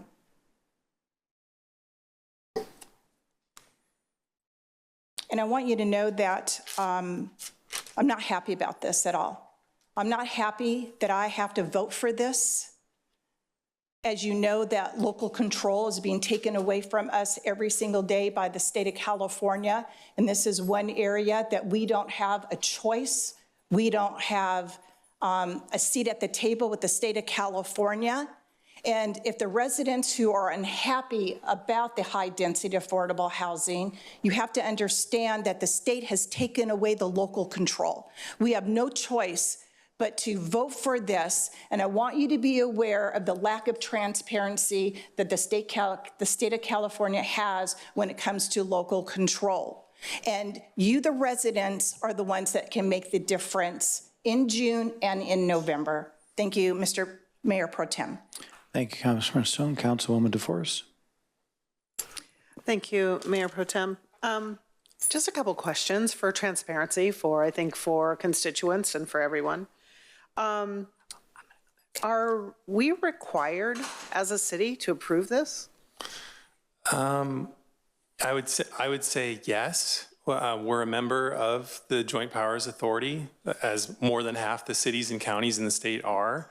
And this is just a financing mechanism for them to get across the hump with all of their financing. They already have state tax credits. We agreed to, as being part of the Joint Powers Authority, to allow people to process this type of financing. This agency doesn't only finance housing projects, they finance hospitals, they finance schools, they finance universities. So I wouldn't want to ruin our relationship with the CMFA because the city might want them to finance something else like a hospital or a university or a school, right? So yes, we should be approving the financing that's before us. Mayor Pro Tem, could I just add real quick? The question before the council isn't whether to approve the bonds or not, it's whether they qualify under the IRS code as tax exempt. And under the law, this project would qualify. So it's not that you're being asked to approve funding or not. Thank you for that clarification. You're welcome. Thank you, City Attorney, for that clarification, I think for the constituents listening to this as well. So the city itself is not obligated to this debt. I know you mentioned that. I just want to make you clarify that one more time. I appreciate that, Councilmember DeForest. That's correct. As we talked about last year, we did 3 of these last year, the city is not responsible for any of the debt on this. It's solely for the borrower. Thank you for that. And I would just like to say that it is nice to see that our design standards were at work on this project, and that there is a definite improvement of the aesthetics of this property. So that makes me happy moving forward, that our design standards are actually being utilized, and that although we do seem to have a lot of these coming to our city. At least it's going to have a design standard that is within our scope and what we've chosen. Yeah, Councilmember DeForest, I would give a shout out to local developer Dan Lee, who bought this property from the city and lined up the Murrieta Investments, who are the developer who are building the project, and they did work with us well on the design, and I feel like staff and the applicant did a great job on it. So one other question, and this is coming up, maybe it's part of this, but it's not directly related. A lot of constituents are writing saying there's not enough parking. And so I know that this has been approved and we can't hash any of those things out at this point, but could you just elaborate on some of the standards that are moving forward? I don't mean to put you on the spot when we're talking about. Yeah, Councilmember DeForest, that's another thing that our hands are kind of tied. So typically these affordable projects, they utilize what's called the density bonus law, and the state has put specific parking standards in the density bonus law that are the law of the land for every jurisdiction, and we can't require any more parking than what the density bonus law requires. Our normal development code requires more parking, but we can't require more. So they're allowed to do what the density bonus law allows for them to do, which is less than we would normally require. All right. Thank you so very much. I know that we're seeing a lot of the density issue, the parking issue along Adams. I'm getting lots of complaints from the residents in that area, as well as up and down our streets where the apartments are exploding out into our road system. So I appreciate you being transparent and elaborative on those things. And I thank you for answering my questions. And I didn't mean to put you on the spot when we're talking about financing. It's okay. Thank you, Councilmember DeForest. Councilmember Warren. Yes, thank you. I concur with my colleagues, and I just want to reiterate one more time, we are not voting on this project. This project is going forward, state mandated, unfunded, but we are voting on the financing only, and we have no decision to make whether this goes in or it doesn't go in. I just want that to be clear and transparent. That's correct, Councilmember Warren, and I didn't appreciate there was some press coverage last year when we did these items I didn't think was fair, and so I wanted to say that. Yes, all we're doing is the financing. The staff has already approved the project. It's mandated. We have to approve the project. The grading and building permits are already in process, so the project is moving forward. Thank you very much. Appreciate it. Could I jump in with one thing? Sure. And if we don't approve the project, what are the fines per door on a project like this? It's a lot. It's in the 5 figures per door. It depends on which law is applied, but it's not a good idea to not approve it. That's correct. Thank you for that. Thank you. Thank you, Mayor Pro Tem. Thank you. Yes, just to put the icing on the cake, we're not approving the project. Project has this before us, which we have another one right after this, so that's going to cover both things. But this is just, as you said, a TEFRA hearing. And I appreciate the city attorney's clarification. I was aware of that, but it's important to get that out to the public. We're not even approving the bonds. We're basically saying that this complies with the TEFRA Act. That's all we're saying. And the other, Mayor Pro Tem, the other thing we're kind of doing is allowing the public to have this venue to say something here in the city rather than have it in some other location outside the city. We're giving that sort of transparency. That's a good point. How long have TEFRA bonds, TEFRA hearings been around? I know that the CMFA has been issuing them since 2004, I believe. Yeah. 2004, yeah. I know they've been around a long time, long before the state housing laws were put into place and all that stuff. And back then, it was fairly common practice. It wasn't a controversial thing. Now that they're tied to projects that cities may or may not have agreed with, has made them more controversial. But the TEFRA Act in and of itself was never controversial. Is that correct? It's a Reagan-era federal law that's been around for a long time. Yeah, that's correct. Okay, thank you. Any other questions from council? Seeing none in the queue, I will turn off my mic. I will open the public hearing. City Clerk, is there any public testimony? Seeing none. Okay. And any council deliberation? Okay, I'm going to close the public hearing. Call for a motion in a second.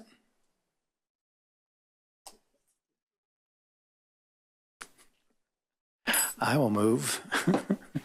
I need a second. Okay, so the motion was made by myself and second by Councilmember Warren. I understand all of the nuances that go into that vote and why we would maybe not want to because of the periphery, but as what we're voting on is just that it complies with the TEFRA Act, and that's all we're really saying. So please vote.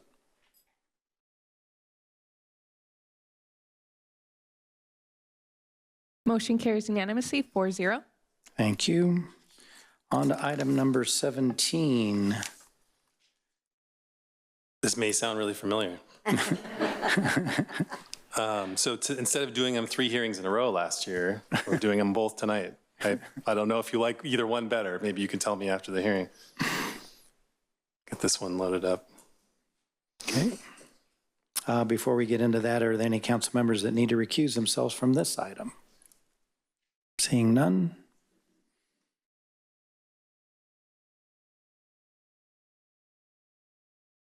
Slideshow's not working. I can just start talking.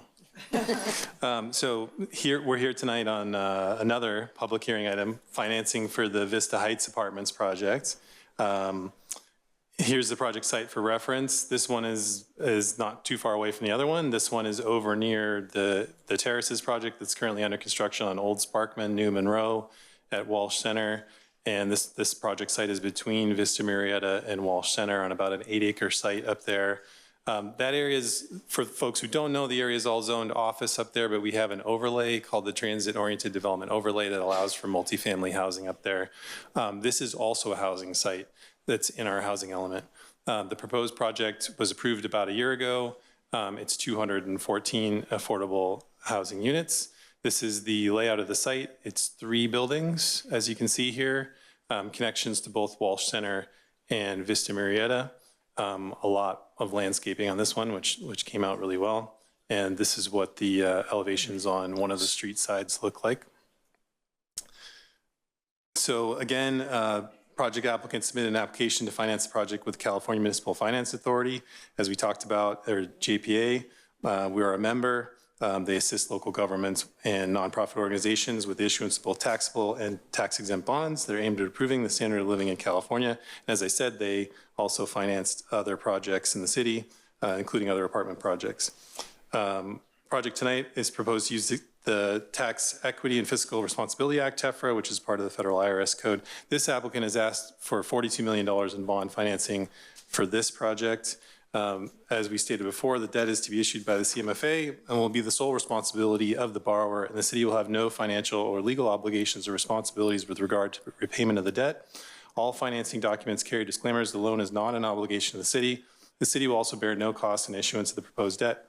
The borrower is responsible for repayment pursuant to the agreement. Typically, the bond financing is with a large national bank, like I said before, somebody like Citibank, Bank of America, or Wells Fargo. So pursuant to TEFRA, this requires a public hearing to be held by the governing body of the jurisdiction where the project is located. That's why we're doing it. And the governing body approved the proposed financing for CMFA pursuant to the JPA. So it's recommended the City Council conduct a public hearing under TEFRA pursuant to the IRS code and adopt a resolution approving, authorizing, and directing the issuance of exempt facility bonds by the CMFA. Such adoption is solely for the purposes of satisfying the requirements of TEFRA, the IRS code, and the California Government Code. That completes my presentation. You could have said ditto.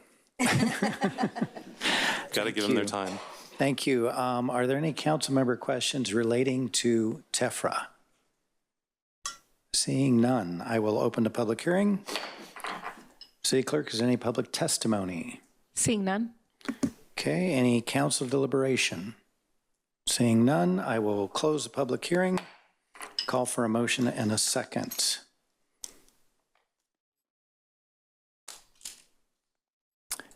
I have a motion by myself and a second by Councilmember DeForest. Please vote.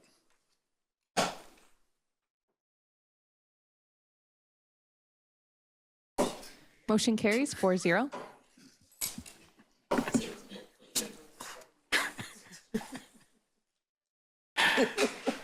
No comment.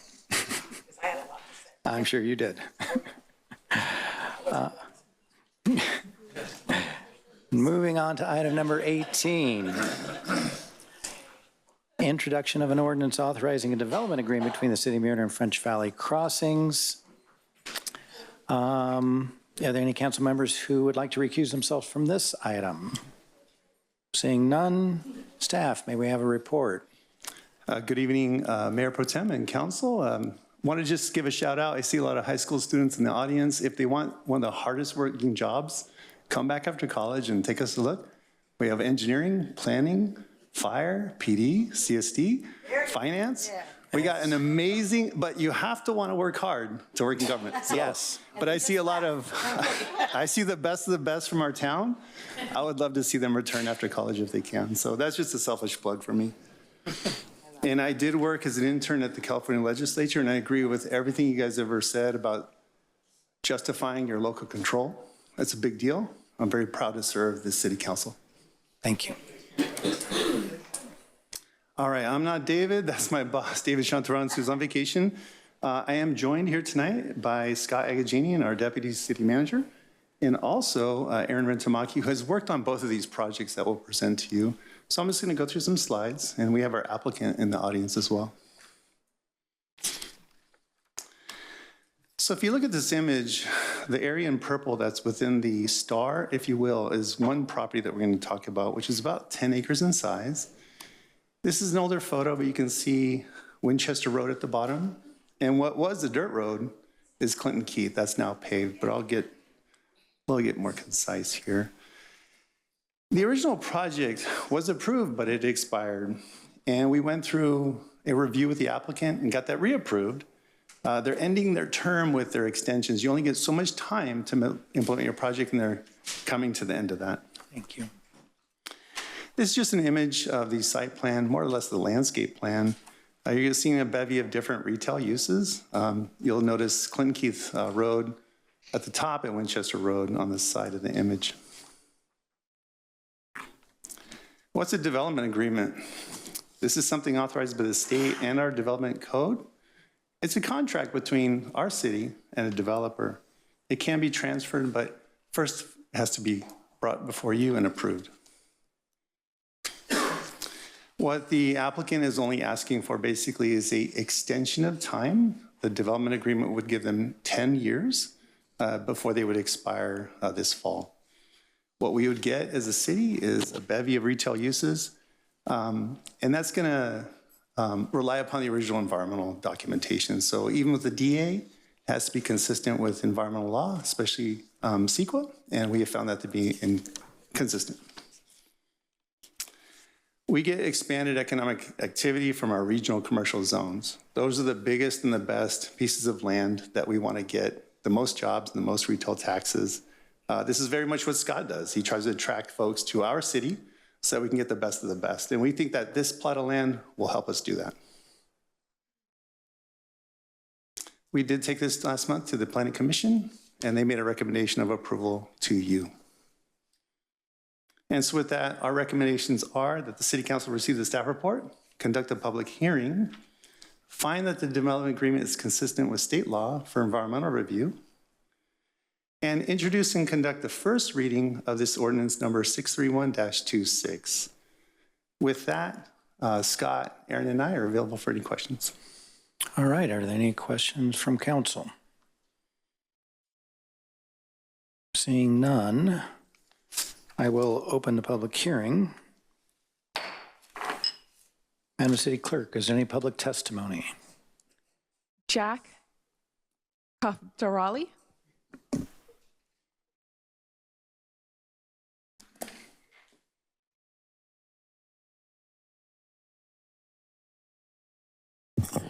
Good evening, council members. My name is Jack Kafdarali. I'm the developer for the project. I'm just here to answer any questions if you have any, or address any issues. That's Seeing none. Bearing none. Thank you. Thank you for being here. Any other public testimony? That concludes public comments. Yeah, I will close the public hearing. Any council statements? Go ahead. Thank you, Mayor Pro Tem. We desperately need services in this area. very much. There's a lot of growth, and there's very little services up that way. So the more services we can keep in that area, the less money is going to go to Temecula down the road. And so tax money stay here in Murrieta is a much better proposition in my book. So I think this will be a very good, development. Thank you. All right, seeing no one else in the queue, I'll call for a motion and a second. I got a motion from Councilmember Stone and a second by Councilmember Warren. Please vote. Motion carries unanimously, 4-0. Thank you, gentlemen. Don't move because we're on to item 19. Are there any city council members who need to recuse themselves from this item? Seeing none. Staff, may we have a report, please? A little deja vu, forgive me. Doing things in twos tonight. Just gonna get the PowerPoint loaded here, and then we'll commence. Take your time. Scott's got to be nowhere soon.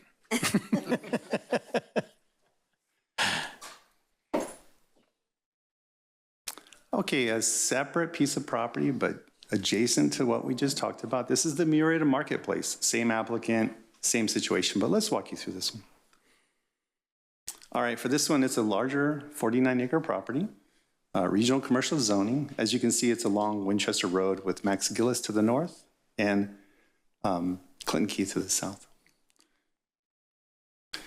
This is something that did expire and we reapproved. Same issue is that they are facing an expiration in the upcoming future and they need to get some relief. A development agreement would be that critical path. This is a larger center. So when we talk about regional commercial, we're talking about large retail.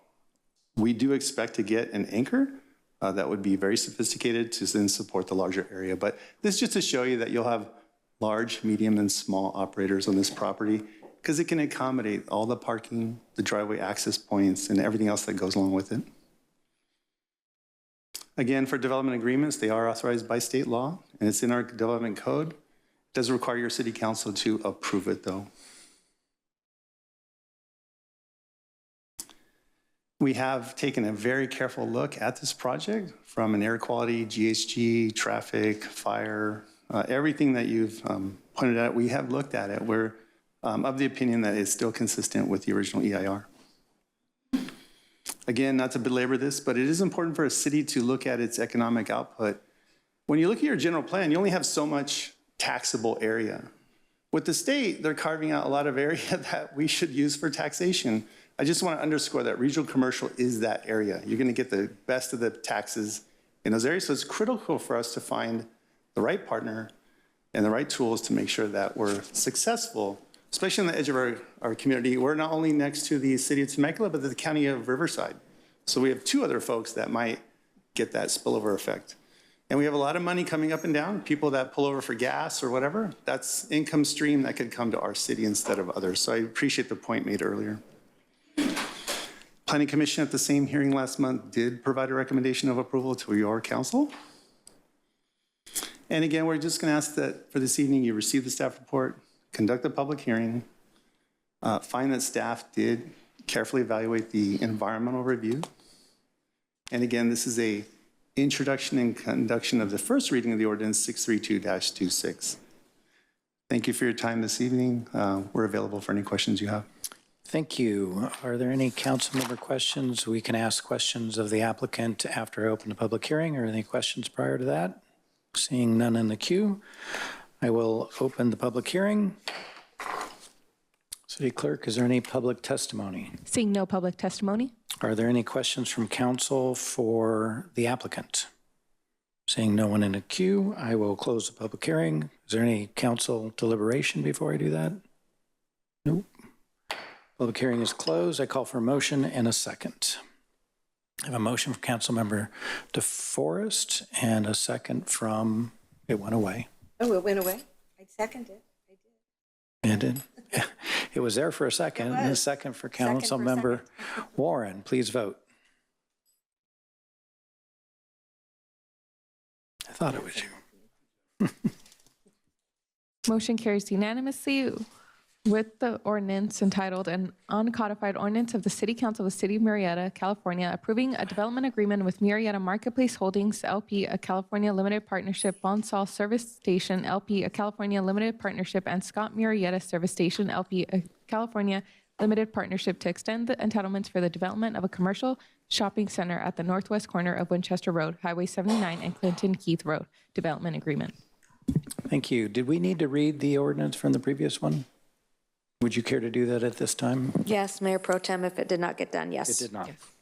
First reading of ordinance number 631-26, entitled An Uncodified Ordinance of the City Council of the City of Murrieta, California, approving a development agreement with French Valley Crossings LP and Felon Service Station LP to extend the entitlements for the development of a commercial highway shopping center at the southwest corner of Winchester Road, Highway 79, and Clinton Keith Road. Development agreement.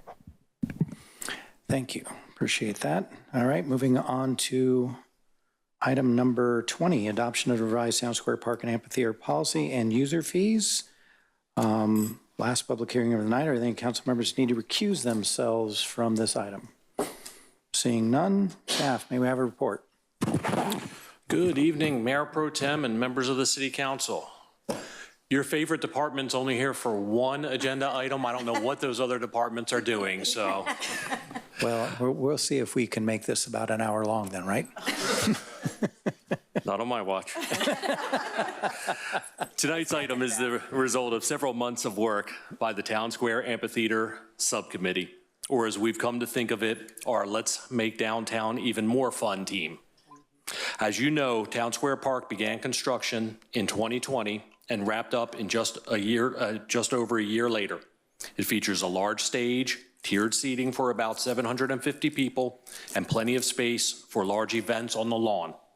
In short, it's the largest outdoor amphitheater in Southwest Riverside County, and a pretty good place to bring the community together for concerts and events, evidenced by approximately 10,000 people that came through the Firefighters Barbecue this past Saturday. Before we dive in, I want to take a moment to recognize a group that helped get us here this evening.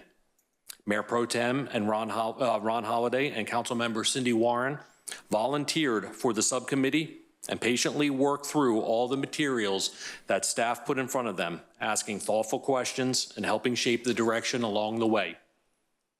We also had support from multiple departments, including the City Attorney's Office, Finance, Murrieta PD, Fire and Rescue, the City Clerk's Office, and Municipal Services. From the City Manager's Office, Kristen Crane and Scott Agajinian helped keep us moving forward and gently reminded us when we weren't. Nadine Katab joined the city right as this process kicked off. So we like to think of that this was her initiation into bureaucratic processes. And finally, Laura Frasso, everyone's favorite special event supervisor, served as the project lead. She helped define the vision, kept us organized, and made sure all the details came together to get us here this evening. So yes, this is definitely our A-team. As for tonight's presentation, much of what you're going to hear was already covered during the previous workshops. There are a few updates that Nadine and Laura will walk through, but overall, the direction before you reflects the subcommittee's recommendations. With your guidance tonight, we'll be ready to move forward with more programming and bring even more energy and activity to Town Square Park and the Murrieta downtown. So with that, I will turn things over to Laura Frasso. Good evening. All right, so let's kick it off with the Town Square Park and Amphitheater purpose. The Town Square Park and Amphitheater serves as a vibrant community hub designed to bring residents together through shared experiences. This dynamic public space provides a welcoming environment that strengthens community vitality and enriches quality of life. By hosting concerts, family-friendly gatherings, and cultural events, the park fosters a strong sense of connection and contributes to a thriving, connected Murrieta.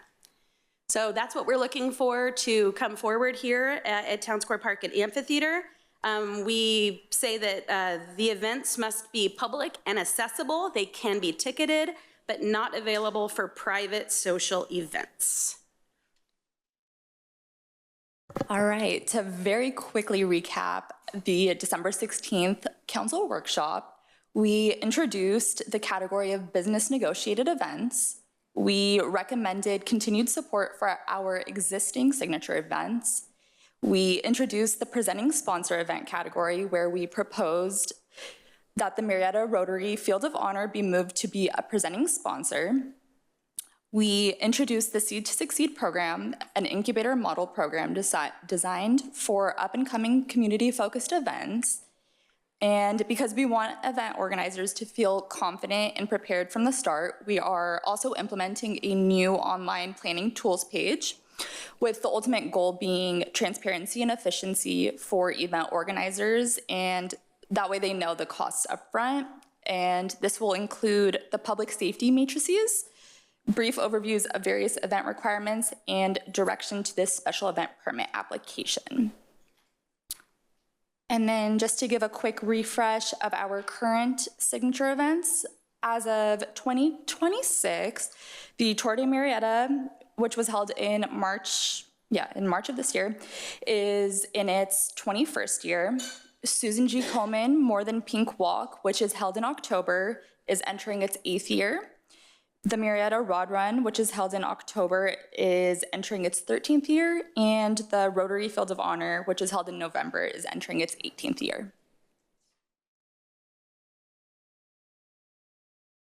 For user fees, so since we last presented at the workshop back in December, there have been very few changes or additions. I would like to point out at the very top of this table that we did not raise the special event application fee. However, it did increase based on the approved CPI adjustment at the last council meeting on April 7th. That being said, $500 of the special event permit application will act as a credit and be applied to the final invoice at the conclusion of the events for Town Square Park and Amphitheater. We're also proposing to lower the hourly rates to help activate this space more often. We're combining the dressing room fee and cleaning fee to make it more affordable. We're giving an option of fewer hours for the power/utilities. So half day, full day versus just a full day. And we're including the high-powered lights in every rental for safety. We're also reducing the fee for the monument area reservations to $50 for 2 hours. And we are having the new alcohol cost recovery fee, which in a couple slides we will dive a little deeper into. At the workshop, we initially were looking to implement a 12% alcohol revenue share. However, we have since pivoted, studied alternative ways to gain revenue for future improvements to Town Square Park, and upon working with the city attorneys, this is where we landed. We're looking to build a fund to support future enhancements such as permanent fencing and shade structures, primarily used for events with alcohol. We're estimating, and of course we don't know, so we're guessing, but 10 events per year with alcohol at $2,500 per event. That would equal $25,000 a year. It would take approximately 20 years to have the funds to cover the enhancements. And I realize this has a lot of words on it, but we're basically combining the estimated additional maintenance impacts and future capital enhancements. So that total cost per event would be $5,262. You take that and divide it by approximately 6,000 attendees, and you get 86 cents per person, rounding up to 90 cents per person. So we feel like this would ensure cost recovery and sustainability. And then in closing, our next steps in implementation are to adopt the revised policy and to confirm which of our standing events will remain as signature events and which will move to the presenting sponsor category. And then with that, this concludes today's staff report, and we'd now like to turn it back over to Mayor Pro Tem Holliday and Councilmember Warren to help answer questions and lead the discussion. Are there any questions from council, or would you like to say something first, Councilmember Warren? No. Okay. Any questions from council? Oh, there's Lisa. I didn't see that. There I am. There you are. Yes, whoever would like to answer this question, but the presenting sponsor currently is Rotary. I saw that you would like to put them first on that category. Can you tell me what a presenting is different than from a signature and what categorizes the variation there? So we looked at this is more from the subcommittee perspective. We looked at a presenting sponsor as someone that provides an abundance of benefit to the community. And I would think you would agree that the Field of Honor is one of those things that has been going on for 18 years, and it's just, and we have sixth graders that come through, the community comes through, and we have multiple events for a week long with the Al Volbrick Chalk Walk. Just so many great things happen. We have the Marine Corps birthday party during that time. It's more than a single event as some of the others are. And so that's why the subcommittee felt that a presenting sponsor, because we're trying to separate a signature event which has a specific in-kind contribution of $10,000 from what the Rotary does. And as a presenting sponsor, they would list us as the title sponsor, which a lot of times if you do it for another organization, it's $25,000. So we're not crossing our lines between what we're doing for other events and getting in that. We're recognizing that this is a special event and we're going to the presenting sponsor level, which means the city of Murrieta gets that branding and recognizes its benefit. Thank you for that. Could I also add a little bit more to it? Absolutely. This is a week-long event. This isn't just a weekend or a single day. We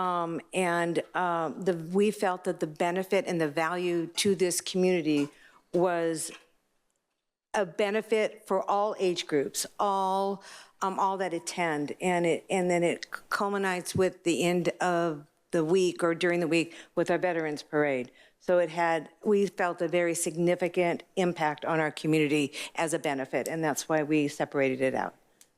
Thank you for the clarification. And yes, I would definitely concur. This event has definitely a diverse impact in our community. And I don't think that there is another event that I could think of that would have such a diversity and such an amazing impact for our community. So I appreciate you guys stepping forward and putting them as a presenting sponsor.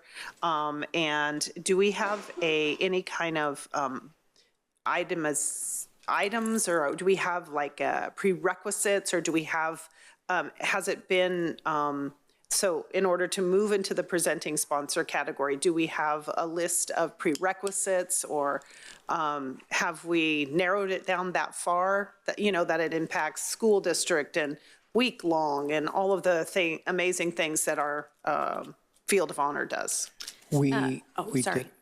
Sorry. Do you want to go take ahead. it? No, go ahead. No, we didn't really come up with a criteria list of if you meet this, you automatically become a presenting sponsor. We felt that should be left to council discretion and staff, with staff input, obviously. Okay, thank you for that. I appreciate it. And that is on page 3 of the policy that would be adopted. There is the definition of presenting sponsor. Okay, I must have missed that. You can find it in your documents tab if Yeah, you're so right there. inclined. Councilmember Stone. Thank you, Mayor Pro Tem. Can you go back to the page where it lists all of our signature events?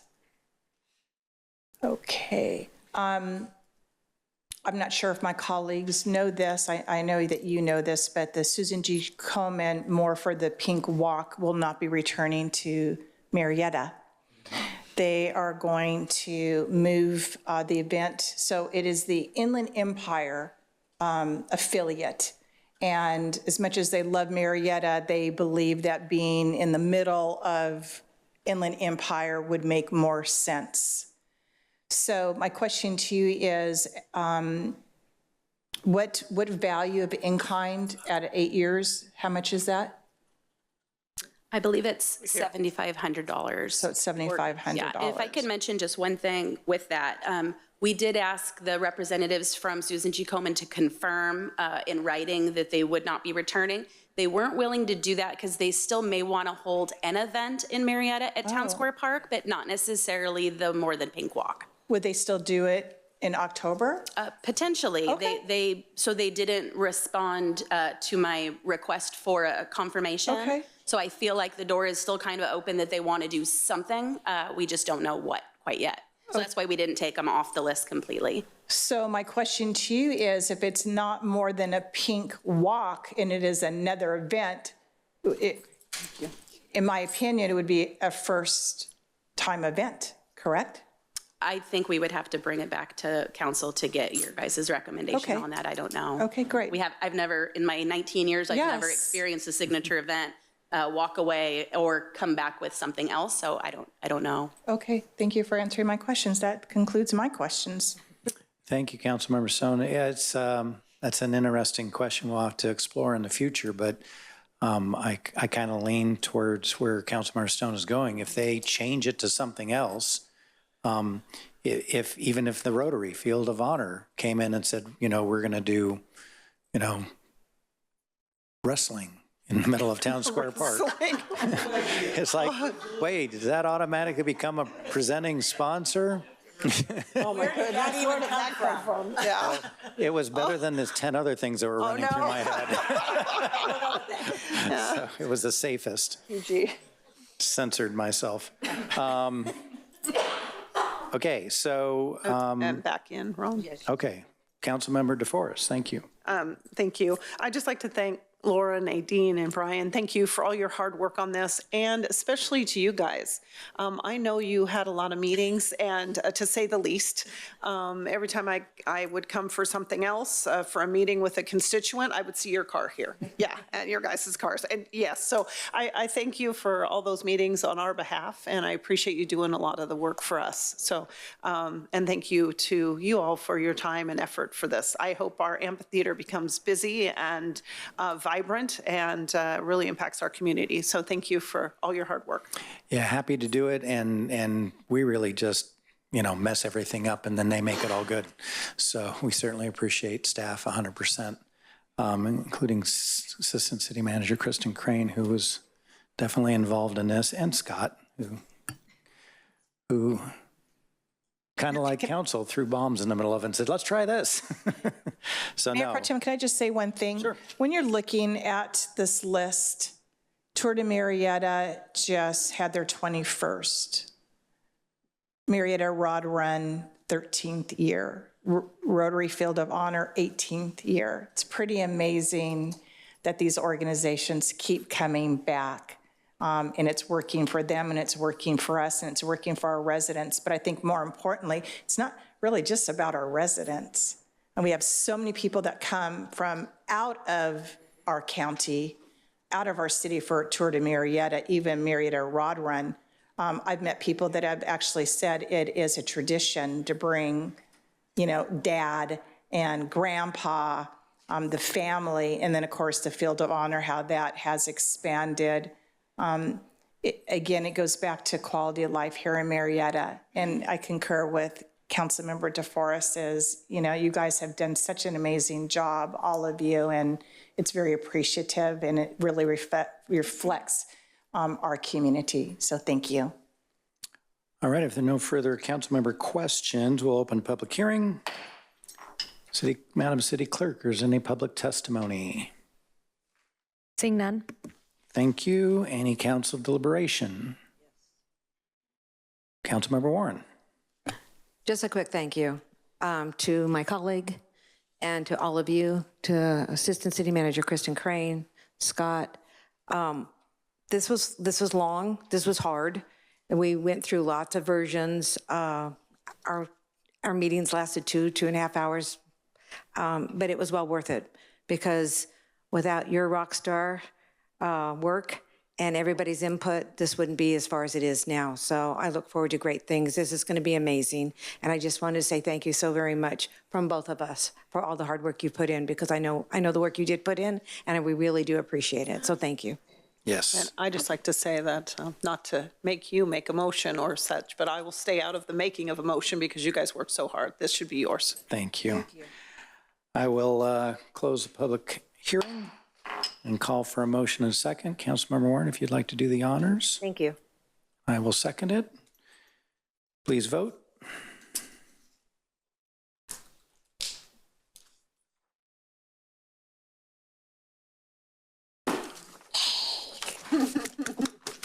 That passes unanimously, Yes. 4-0. Thank you. Well done. All right, item 21. How many more hours do we have, Mr. Deputy City Manager? How many hours to completion? Less than one. Less than one. I don't know. All right. Continuation of emerging declaration, appropriation of funding and award of construction contract for Hayes Avenue Bridge at Miller Canyon Creek. Staff, may we have a report, please? Good evening, Mayor Pro Tem, council members, Jeff Hitch, Engineering Department, here to talk about the emergency declaration for Hayes Avenue Bridge at Miller Canyon Creek. I probably should have changed that slide to actually say contract award, which is what this is about. I'm going to make this a relatively brief discussion tonight. Not that it's not an important item, but I just gave you, your council, an update at the very last meeting. So you're pretty familiar with this project so far. But just a brief overview with the background. You know, obviously, the Hayes Avenue Bridge had a problem on February 6th of 2025. We closed the bridge due to that problem and determined that the bridge needed to be replaced and went through a longer process than what we had hoped for. But we are now nearing the conclusion of that process. This is the vicinity map showing the general location of the site on Hayes Avenue. Just north of Ivy Street, south of B Street, crossing Miller Canyon Creek. The bridge that we are planning on constructing at this location is a Contech precast concrete arch span structure. Your council approved the purchase of the precast bridge components, which are 4 arch span components. The components also include head walls and wing walls that will be craned into place after they get set on top of a concrete foundation that will be poured, cast in place concrete foundations. Once those are put in place, backfill will be done over the top. Asphalt concrete roadway will be put down, guardrails, signing and striping. And prior to starting that bridge construction, we will be filing for the emergency permits, which have to be done 14 days prior to the start of that construction.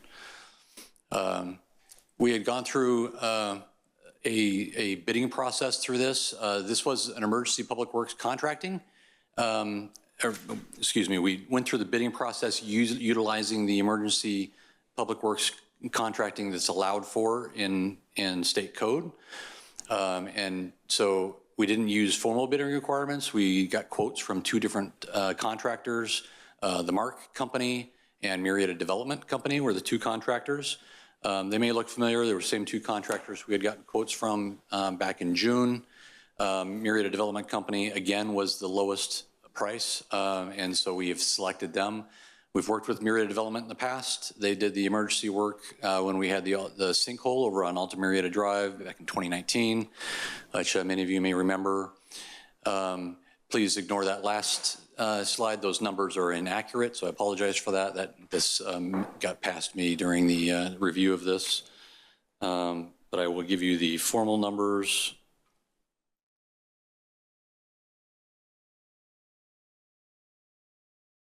The final price proposal from Murrieta Development Company was $607,750 plus a 25% contingency. Normally we do a 15% contingency on our contracts. Given this is an emergency project, we've increased that to 25% just in case it's needed. We don't think it will be, but we like to include that anyway.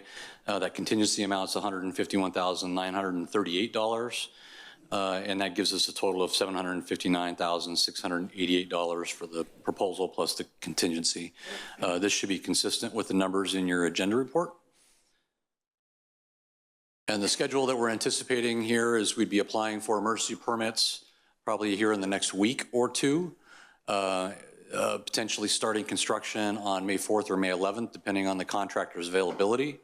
The earliest that the bridge will be available to be delivered from Contech would be May 26th.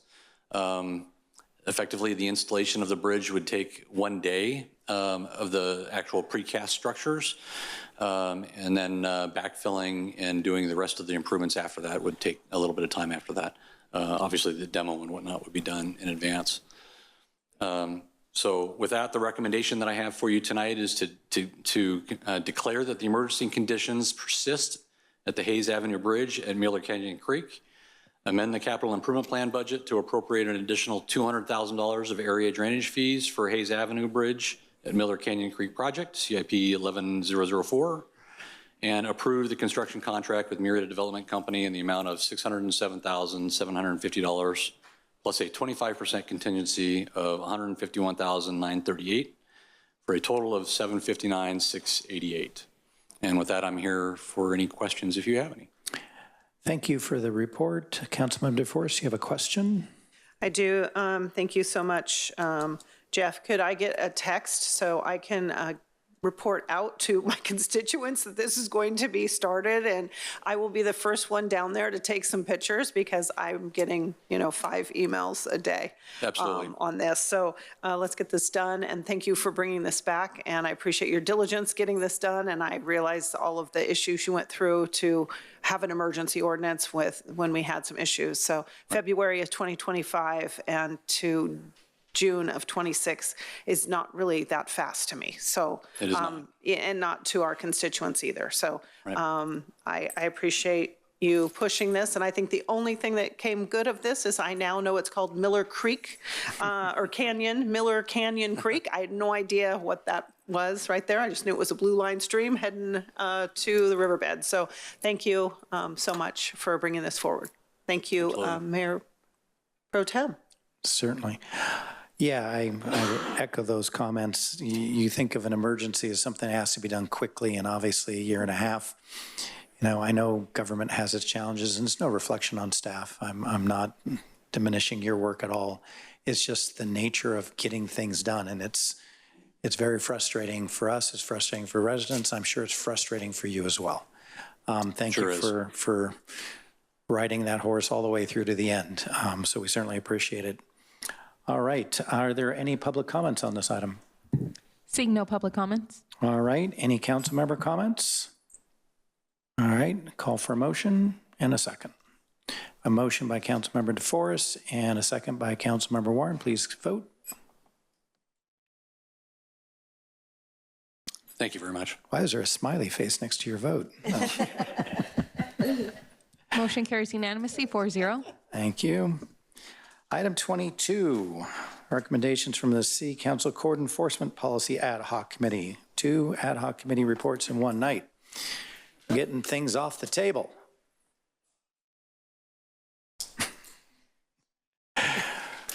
Welcome, staff. Yes. Thank you. Good evening, Mayor Pro Tem Holliday and council members. I'm Kristen Crane, Assistant City Manager, and with me this evening is Nolan Barentis, our Code Enforcement Manager. We are here to present this evening the recommendations from the Code Enforcement Ad Hoc Subcommittee, which was established by the City Council on April 2nd, 2024.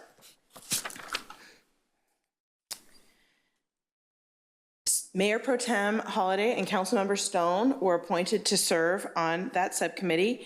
And during the course of the last 2 years, the subcommittee met numerous times, along with staff from the city manager's office, code enforcement, planning, and occasionally city attorney and public works. The subcommittee completed a deep review of the municipal code sections that relate to code enforcement. They had detailed discussions on some of our hot topics related to code enforcement and some different things that we've heard out in the community, and really tried to digest those and pull them apart and understand some of the policy implications, and also even completed some field observation. We went out and looked at some different circumstances. I know I went out a few times on different field trips, just trying to really see firsthand some of the different topics. So tonight, as staff, we are presenting the subcommittee's recommendations to you as the City Council for your consideration and consensus on the next steps. Before I jump in to those specific recommendations, a little bit of background on our code enforcement team. We have 9 employees on the team. In addition to Nolan, we have 6 code enforcement officers and 2 office assistants that oversee that entire program. In 2025, they received 1,877 cases that were opened, and they closed 1,699, which is about 90% of the cases that were open with that team. Generally, their approach is reactive, meaning that they respond to complaints that come in from the community. We're going to talk a little bit more about that as we go on, but I just wanted to kind of provide that as an opener of what we're here to talk about. So specific topics that we're going to go through tonight, the City Council, the subcommittee has 5 recommendations that are related to the themes that are listed, and we're also going to discuss approach and the next steps. I'm going to walk through all of those recommendations and then turn it over to Mayor Pro Tem Holliday and Councilmember Stone if there's anything you'd like to add, because this represents the work that you took on these last couple of years. And also, again, our focus was on policy topics related to code enforcement. It wasn't a forum to go through case by case different topics, but to really step back and look at what's working, what's not working related to, on a policy level, our code enforcement program, and where we could potentially make modifications or refinements that you might recommend. So first up, a theme that kept coming up in the course of the conversation was about a need for expanded public education. Asking how aware is the community of what these requirements are before they embark on maybe building something on their property or buying an RV and not really being clear on where they're going to store it in advance. So that was a topic that the subcommittee brought up in order to raise more awareness. We could create a check before you build materials and have a campaign to provide clarity around what the requirements are for storage of recreational vehicles and so forth, and just information on our website that makes it more clear about what some of those requirements are so people are informed. And then also we talked about different forums for how that information could get shared with the community, working with the realtors, working with local RV businesses that sell RVs, having information sheets with do's and don'ts, using our More Murrieta newsletter and different things like that. What are some of those avenues? So this is one of the topics that we're seeking feedback from the City Council on, whether to incorporate greater attention to public education related to code enforcement into our public education efforts. The next topic is, as I mentioned, the subcommittee did a deep dive into the municipal code sections that are related to code enforcement, line by line, page by page, to kind of see, helping to understand, first off, what's in it, and then also where there could be some things that need to be cleaned up. So there was a few things where some inconsistencies were identified, or a few typos, not too many. This list here references them. One situation where the zones reference was not quite accurate, a typo, like I said, an area where we could consolidate. So again, if the council, if there's consensus to proceed with those changes, staff will return with a future item to make those changes to the municipal code. The next topic relates to storage within the downtown specific plan area. And this is an area where it was discussed under the concept of where the municipal code could be clarified. So some language could be added to clarify what the requirements are. I just want to show as an example what was identified. So when the downtown specific plan was created, this is setting forth standards around the aesthetics for the overall downtown area and what we want the character of the downtown area to look like. And so it came up that it really wasn't in the vision related to storage as part of that specific plan. And so just one specific example, this location is kind of showing from a couple of different vantage points.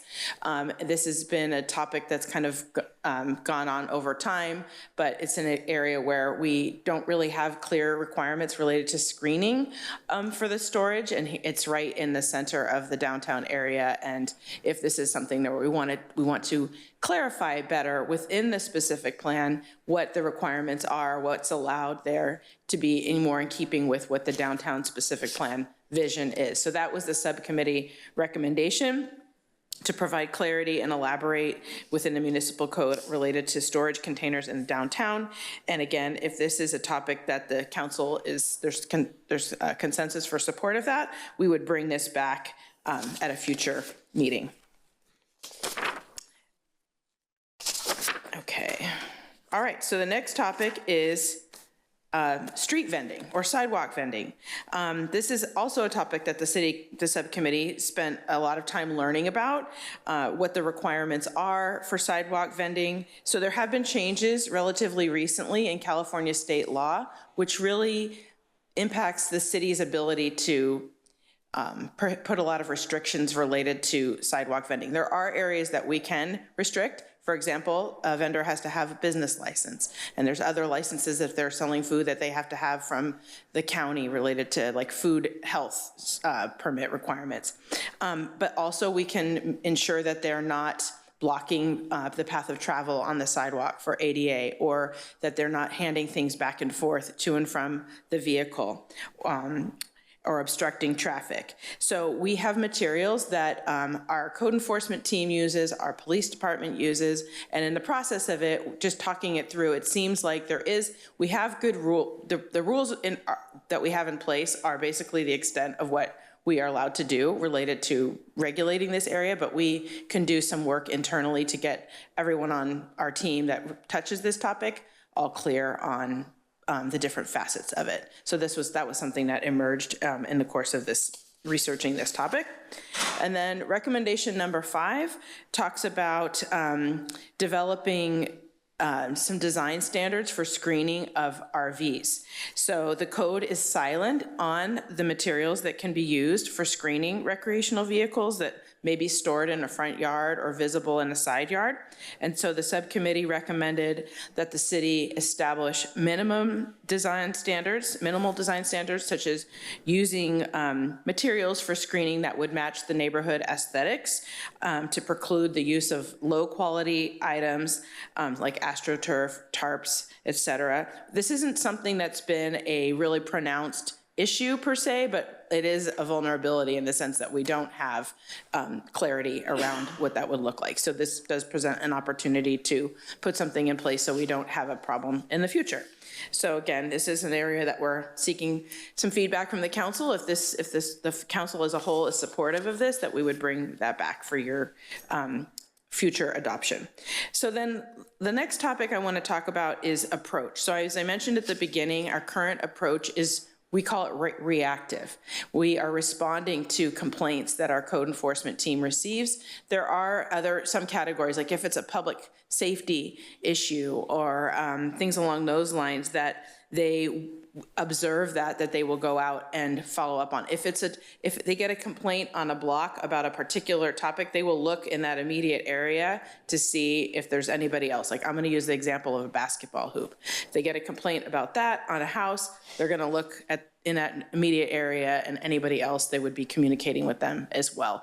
But they're not actively driving all through the neighborhoods looking for the laundry list of potential code enforcement issues and following up. We talked about that and what that would look like if we were to have a more proactive approach. But again, historically, this has been the city council and the city's approach has been to have reactive. It would involve adding additional staff members, and as the staff report talks about, it would probably cost about $400,000 a year to add the 3 additional staff people that we would need for the different areas of our code enforcement, how they divide up the city to do their work. And so the recommendation of the subcommittee was to continue with the current reactive complaint-based approach and not to move to a proactive approach. So that concludes the list of the recommendations of the subcommittee, and we are here tonight to have the subcommittee have a chance to talk about that, and if there's consensus of the council, as I said, we would come forward then with the next steps to move forward with implementation. They would be things like incorporating code enforcement themes into public education, again, doing more staff coordination with the sidewalk vending requirements. That's an operational matter that we would do that. And then also, if there's interest in moving forward with any of those code changes, that is something we would move forward with those, and that they would have to go to the Planning Commission before they would return to the City Council. And so with that, I would like to turn it over to the subcommittee, to Mayor Pro Tem Holliday and Councilmember Stone for anything you might like to add. Councilmember Stone? I'm happy to start the conversation. Actually, I would want to highlight a couple things. Nolan, if you could share with the public and my colleagues what the top 3 code enforcement issues that you guys face on a regular basis? Yeah, sure, happy to. The first one is going to be our landscape-related conditions that we encounter. That's going to be weeds, dead vegetation, properties that don't have any landscape, they're just bare dirt, things like that. Is that number one? That's going to be number one. Yeah, that's the most common. Inoperative vehicles are going to probably be up there. RVs are going to be our number two. And then typically junk, trash, and debris and the inoperative vehicles come in roughly third. Okay, thank you for that. You're welcome. Yeah, we spent a lot of time on different thoughts about being reactive versus proactive. I had suggested to the ad hoc committee is maybe we are proactive once or twice a year. We started looking at the cost for that. Another thing, if you could share with my colleagues, is what is the length of time typically when you get a complaint to a resolution if a resident isn't super cooperative? That's going to vary depending on the condition that we encounter. If they're not cooperative, we could go through multiple enforcement notices, which could take anywhere from 6 weeks to 12 weeks to get to a point where we start issuing citations. And again, it's going to be dependent upon the conditions that we encounter. Some are easier to fix, trash cans, things like that, basketball hoops. Some take longer when somebody has to completely re-landscape their whole property. Okay, thank you. Yeah, so the proactive versus reactive, it's basically how much of our limited resources did the subcommittee feel we should put towards that? And after, many meetings and many conversations about that, the subcommittee recommended that we encourage the proactiveness in the sense of, if you go out on one violation and you see 10 other houses with the same violation, let's get them all into compliance, but not to drive down every city street and start looking for stuff. I imagine that if you went out right now and went just to one track, you could probably keep your whole department busy for an entire year. Yeah, sometimes you don't get to the end of the street when you run into violations. So it's challenging. And the other balancing thing that we discussed in the ad hoc committee was, what would that look like if we are proactive in the letter of the code and we're enforcing it citywide? What would it look like here when those people are saying, I didn't even know that that was against a code? And so that's one of the reasons that we landed on, let's try first, let's get some education out there before you build, before you park an RV, before you do this, let's get some information out there and see if that makes a difference. This is not an end, in our opinion, to code enforcement. This is a next step, is what we're looking at, not that this is going to fix everything and we're going to take some steps. Our recommendation is we take these steps and see what kind of response we get. If Nolan comes back to us in 6 months to a year and said, how did those steps work? And he says nothing changed, obviously then we need to go back and revisit it. But that's our reasoning behind our recommendations. Councilmember Stone? Perfectly said, Mayor Pro Tem Holliday. One of the issues, and I know that you have implemented our requests for code enforcement on the weekends. How many officers do we have working on the weekends today? We just have one officer working. So we still just have one officer. Will we have room in the future for a second one on the weekend, or is there enough for the one officer to accommodate our citywide issues? Yeah, we're not getting a tremendous amount of complaints on things that would come up on the weekends. They're able to typically handle those during the week. If we have something that we need to address, that one officer is usually able to go out and handle it. I know that the one officer has been very proactive, and I appreciate you taking my calls of complaints of fruit stands on Whitewood and Los Alamos in a residential street. The flowers that are, being sold during Mother's Day, Father's Day, Easter, on the side of the road. And one of the concerns that we had was, a public safety issue with regards to them encroaching the cars. And we haven't seen anything in a really long time, and I wanted to say thank you so much for addressing that. That's really, really important. I want to tell you that this was a painful 2 years for me. It was painful. And Nolan, I have a newfound respect for you and your job and what you have to deal with, because you deal with angry people every single day. And as Mayor Pro Tem Holliday stated, is people just don't have an idea or a clue that there are code enforcement policies. And the one thing that we did get out of this was the education component, which I think that is going to help, especially with the new builds, as people are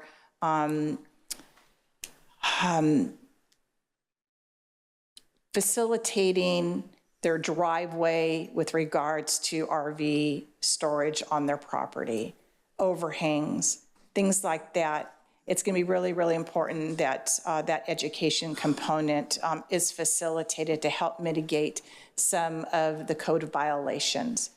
I just want to say thank you so much to our Assistant City Manager, Kristen Crane, and for you, Nolan, and for your entire team for all that you do. I know that this is it's not the fun department for sure. Yeah, we're not CSD. But we do appreciate all the efforts that you and your team put into this. So thank you, Mayor Pro Tem. Thank you, Councilmember Stone. Councilmember questions. Councilmember Warren. Thank you, Mayor Pro Tem. Could you elaborate on how you're going to educate the public, what process you're going to go through, and how we're going to get people to understand what they can and should not be doing? I think that would be an ongoing theme that we would incorporate into our other public education methods. So for example, we have our Murrieta magazine that comes out several times a year. We have our More Murrieta newsletter that goes out.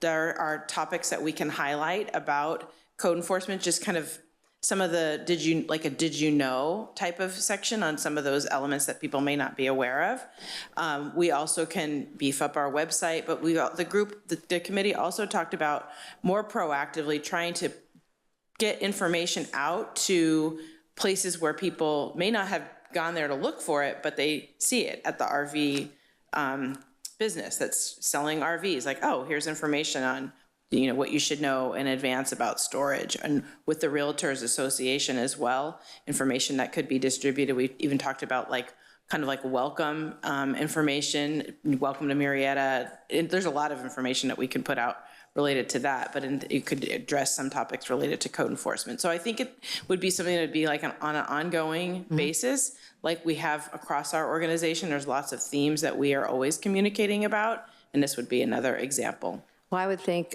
people are so glued to their phones watching videos. We could show do's and don'ts, and that way definitely would get the point across. And I don't want to burst your bubble, but I'm going to, sorry. We had a vendor out at Murrieta Hot Springs and Alta Murrieta on Saturday and Sunday, walking into Murrieta Hot Springs Road, giving flowers out 3 lanes deep. And so that was and I did call it into PD, but that, if we don't continue to enforce it, they're just going to keep coming back, and that is dangerous. So dangerous, so sorry. It just happened over the weekend.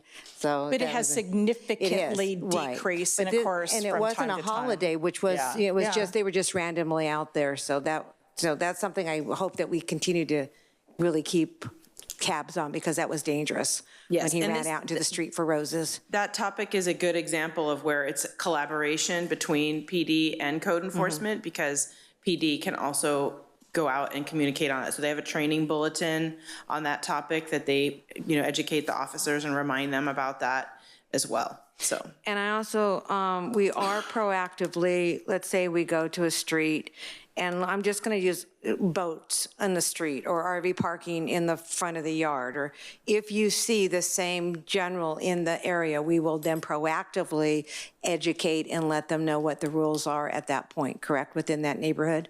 So we're going to continue to do that. Correct. Okay, thank you. Thank you very much. Thank you, Councilmember Warren. Councilmember DeForest. Thank you, Mayor Pro Tem. I just want to say thank you. Thank you, Nolan. Thank you, Kristen. Thank you to the painful ad hoc committee putting 2 years of your life into, and more, into code enforcement. So I know once you change one thing, then it snowballs into something else. And I can remember running for city council many years ago and hearing from a previous council member, just this is the biggest hot button of your life. You want to stay away. So, so thank you for all your time working on this subject. Thank you for public information. I think an educated community is a smart community. So also I concur with Councilmember Warren, maybe some Facebook posts or something that would be kind of funny. That really gets somebody's attention, right? Because they'll watch a reel that maybe was humorous about the city's code enforcement, right? I like the welcome to Murrieta, you know, just to say, hey, welcome to Murrieta. There may be people from different states that don't have any building laws, right? They don't. I know a previous council member built a home in Tennessee and said it was the easiest build of his life, right? So maybe we have new community members, so that would be nice to educate them as well. So I love the fact you guys spent some time on code cleanup. Thank you for that. I do believe we need to clarify the storage in our downtown area. That is what we're really trying to beautify and to make a tourist destination area and spending a lot of time and energy in our downtown. So I think that that would be perfect.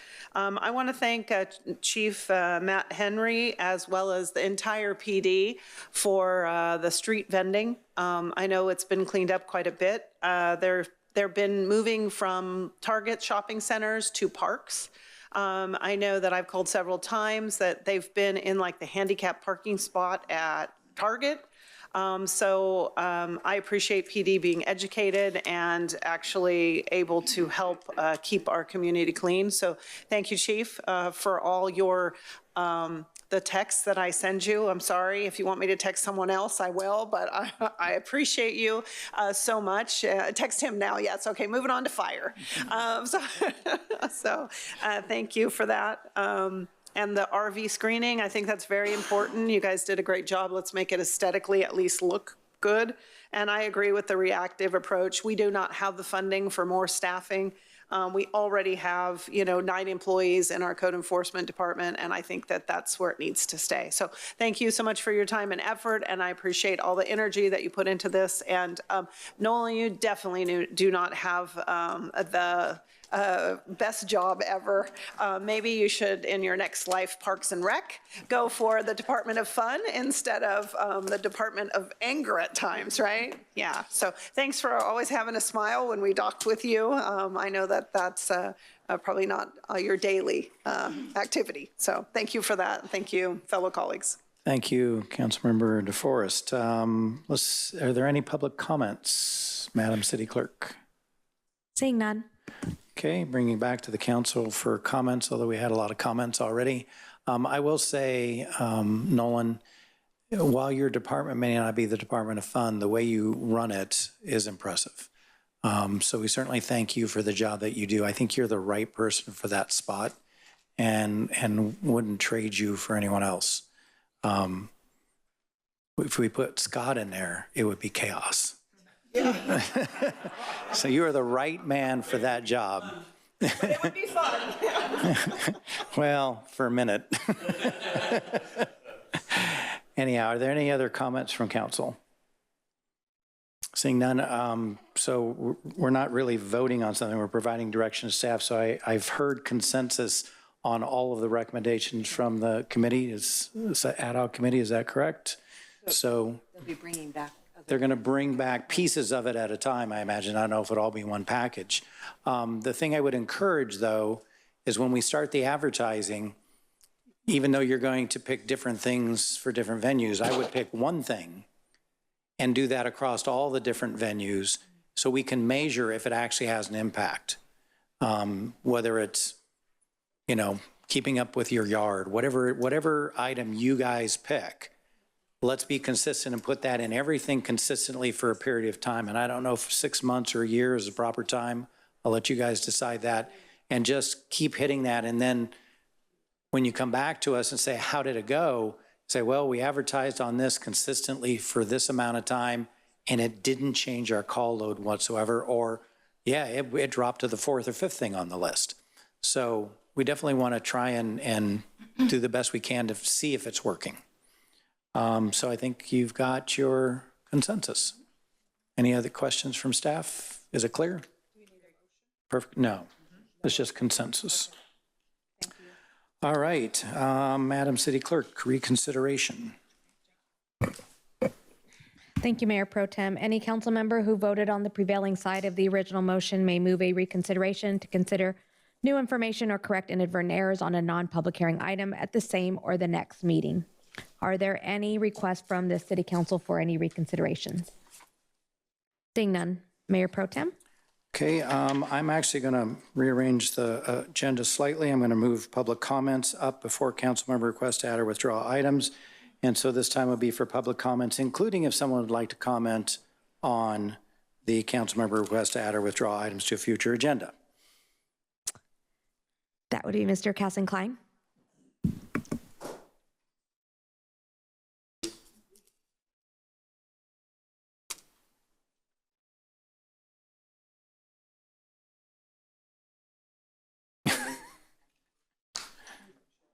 Welcome again.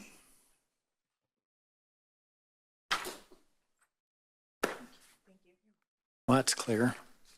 We'll get it. I know, I'm just Yesterday was 420, not today. Could you have read that yesterday? I'm sorry? Could you have read that yesterday? Would it have been legible? Yeah, I could have read it yesterday.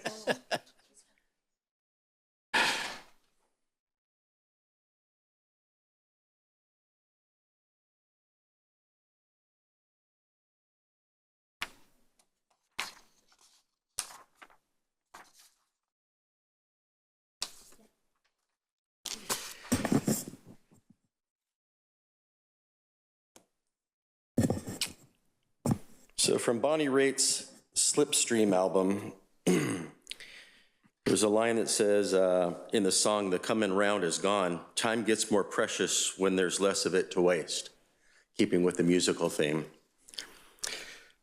I rise before you today to suggest and ask one of you to put this on a future agenda item. There's been, in the past several months, some subtle and some not so subtle discourse amongst council members when it comes to asking for subcommittee, ad hoc subcommittees, special events and those things. And, you know, staff gets involved in it. They get wrapped up in the middle of it. And in my 35 plus years of being engaged in local politics and consulting with candidates and council members, one of the things I've universally told them, staff will not tell you no. And because from times when we're passionate about special projects or our interest in subcommittees, we lack self-awareness or self-discipline. And when we do that, we need protocols and guardrails to help staff and to ensure transparency, accountability, and fiscal responsibility. And part of that fiscal responsibility is the amount of staff time that is spent with council members on these projects.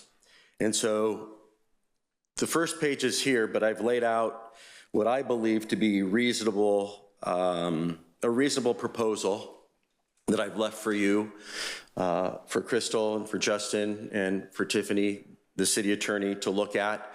And hopefully, if you don't ask for it today's meeting, I'll look forward to seeing you at the next meeting. And hopefully one of you will champion this. I'll just note, you know, this is not fun for me to stand up here every meeting and talk about institutional knowledge and talk about these things. You know, I don't get paid for this. I'm not here representing a developer.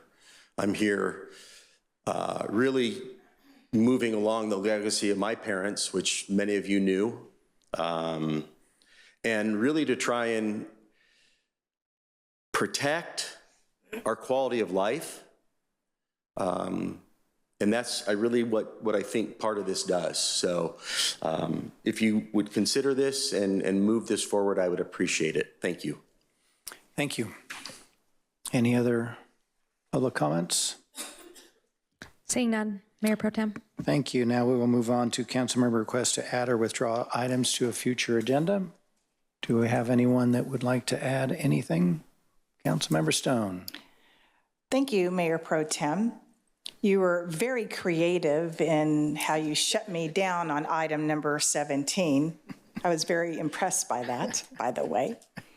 But I would like to, for a future agenda item, to discuss our RENA numbers, where we're at, the statistics of the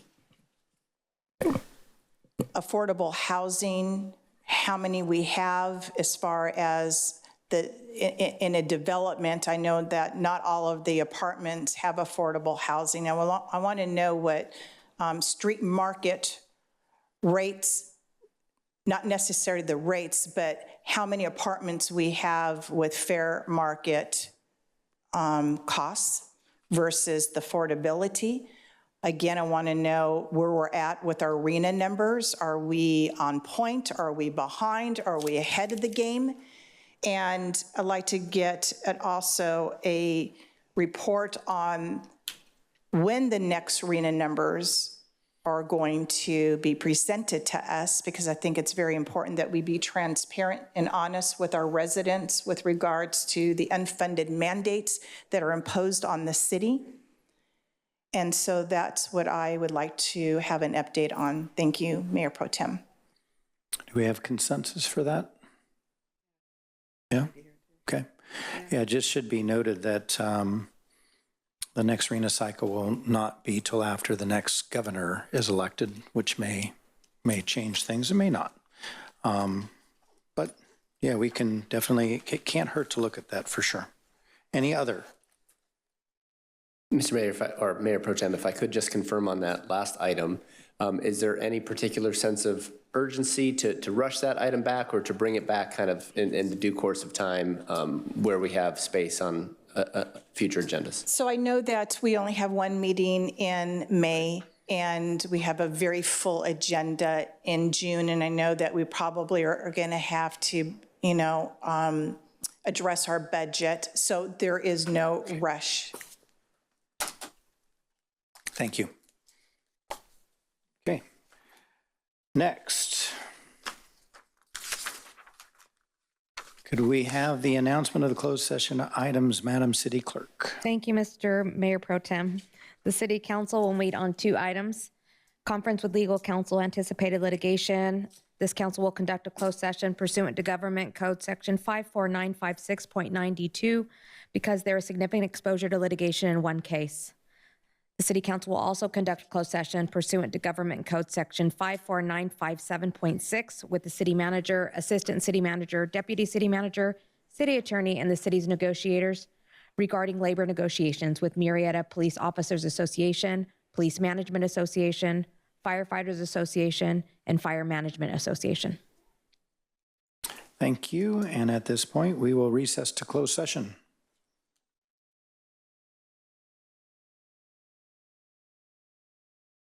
You ready? Yeah. All right, we are reconvening from closed session. I'd like to call the reconvened council meeting to order. And Madam City Attorney, if we could have a report. Thank you, Mayor Pro Tem. The City Council met in closed session. All 4 members present tonight participated in both closed sessions. The first was to confer with legal counsel regarding anticipated litigation in one case pursuant to Government Code Section 54956.9D2. The council was updated, asked questions, and provided direction, no reportable action. The second item was to confer with labor negotiators pursuant to Government Code Section 54957.6. Again, the council was updated, asked questions, and provided direction, no reportable action. Thank you. Thank you, Madam City Attorney, and we are adjourned.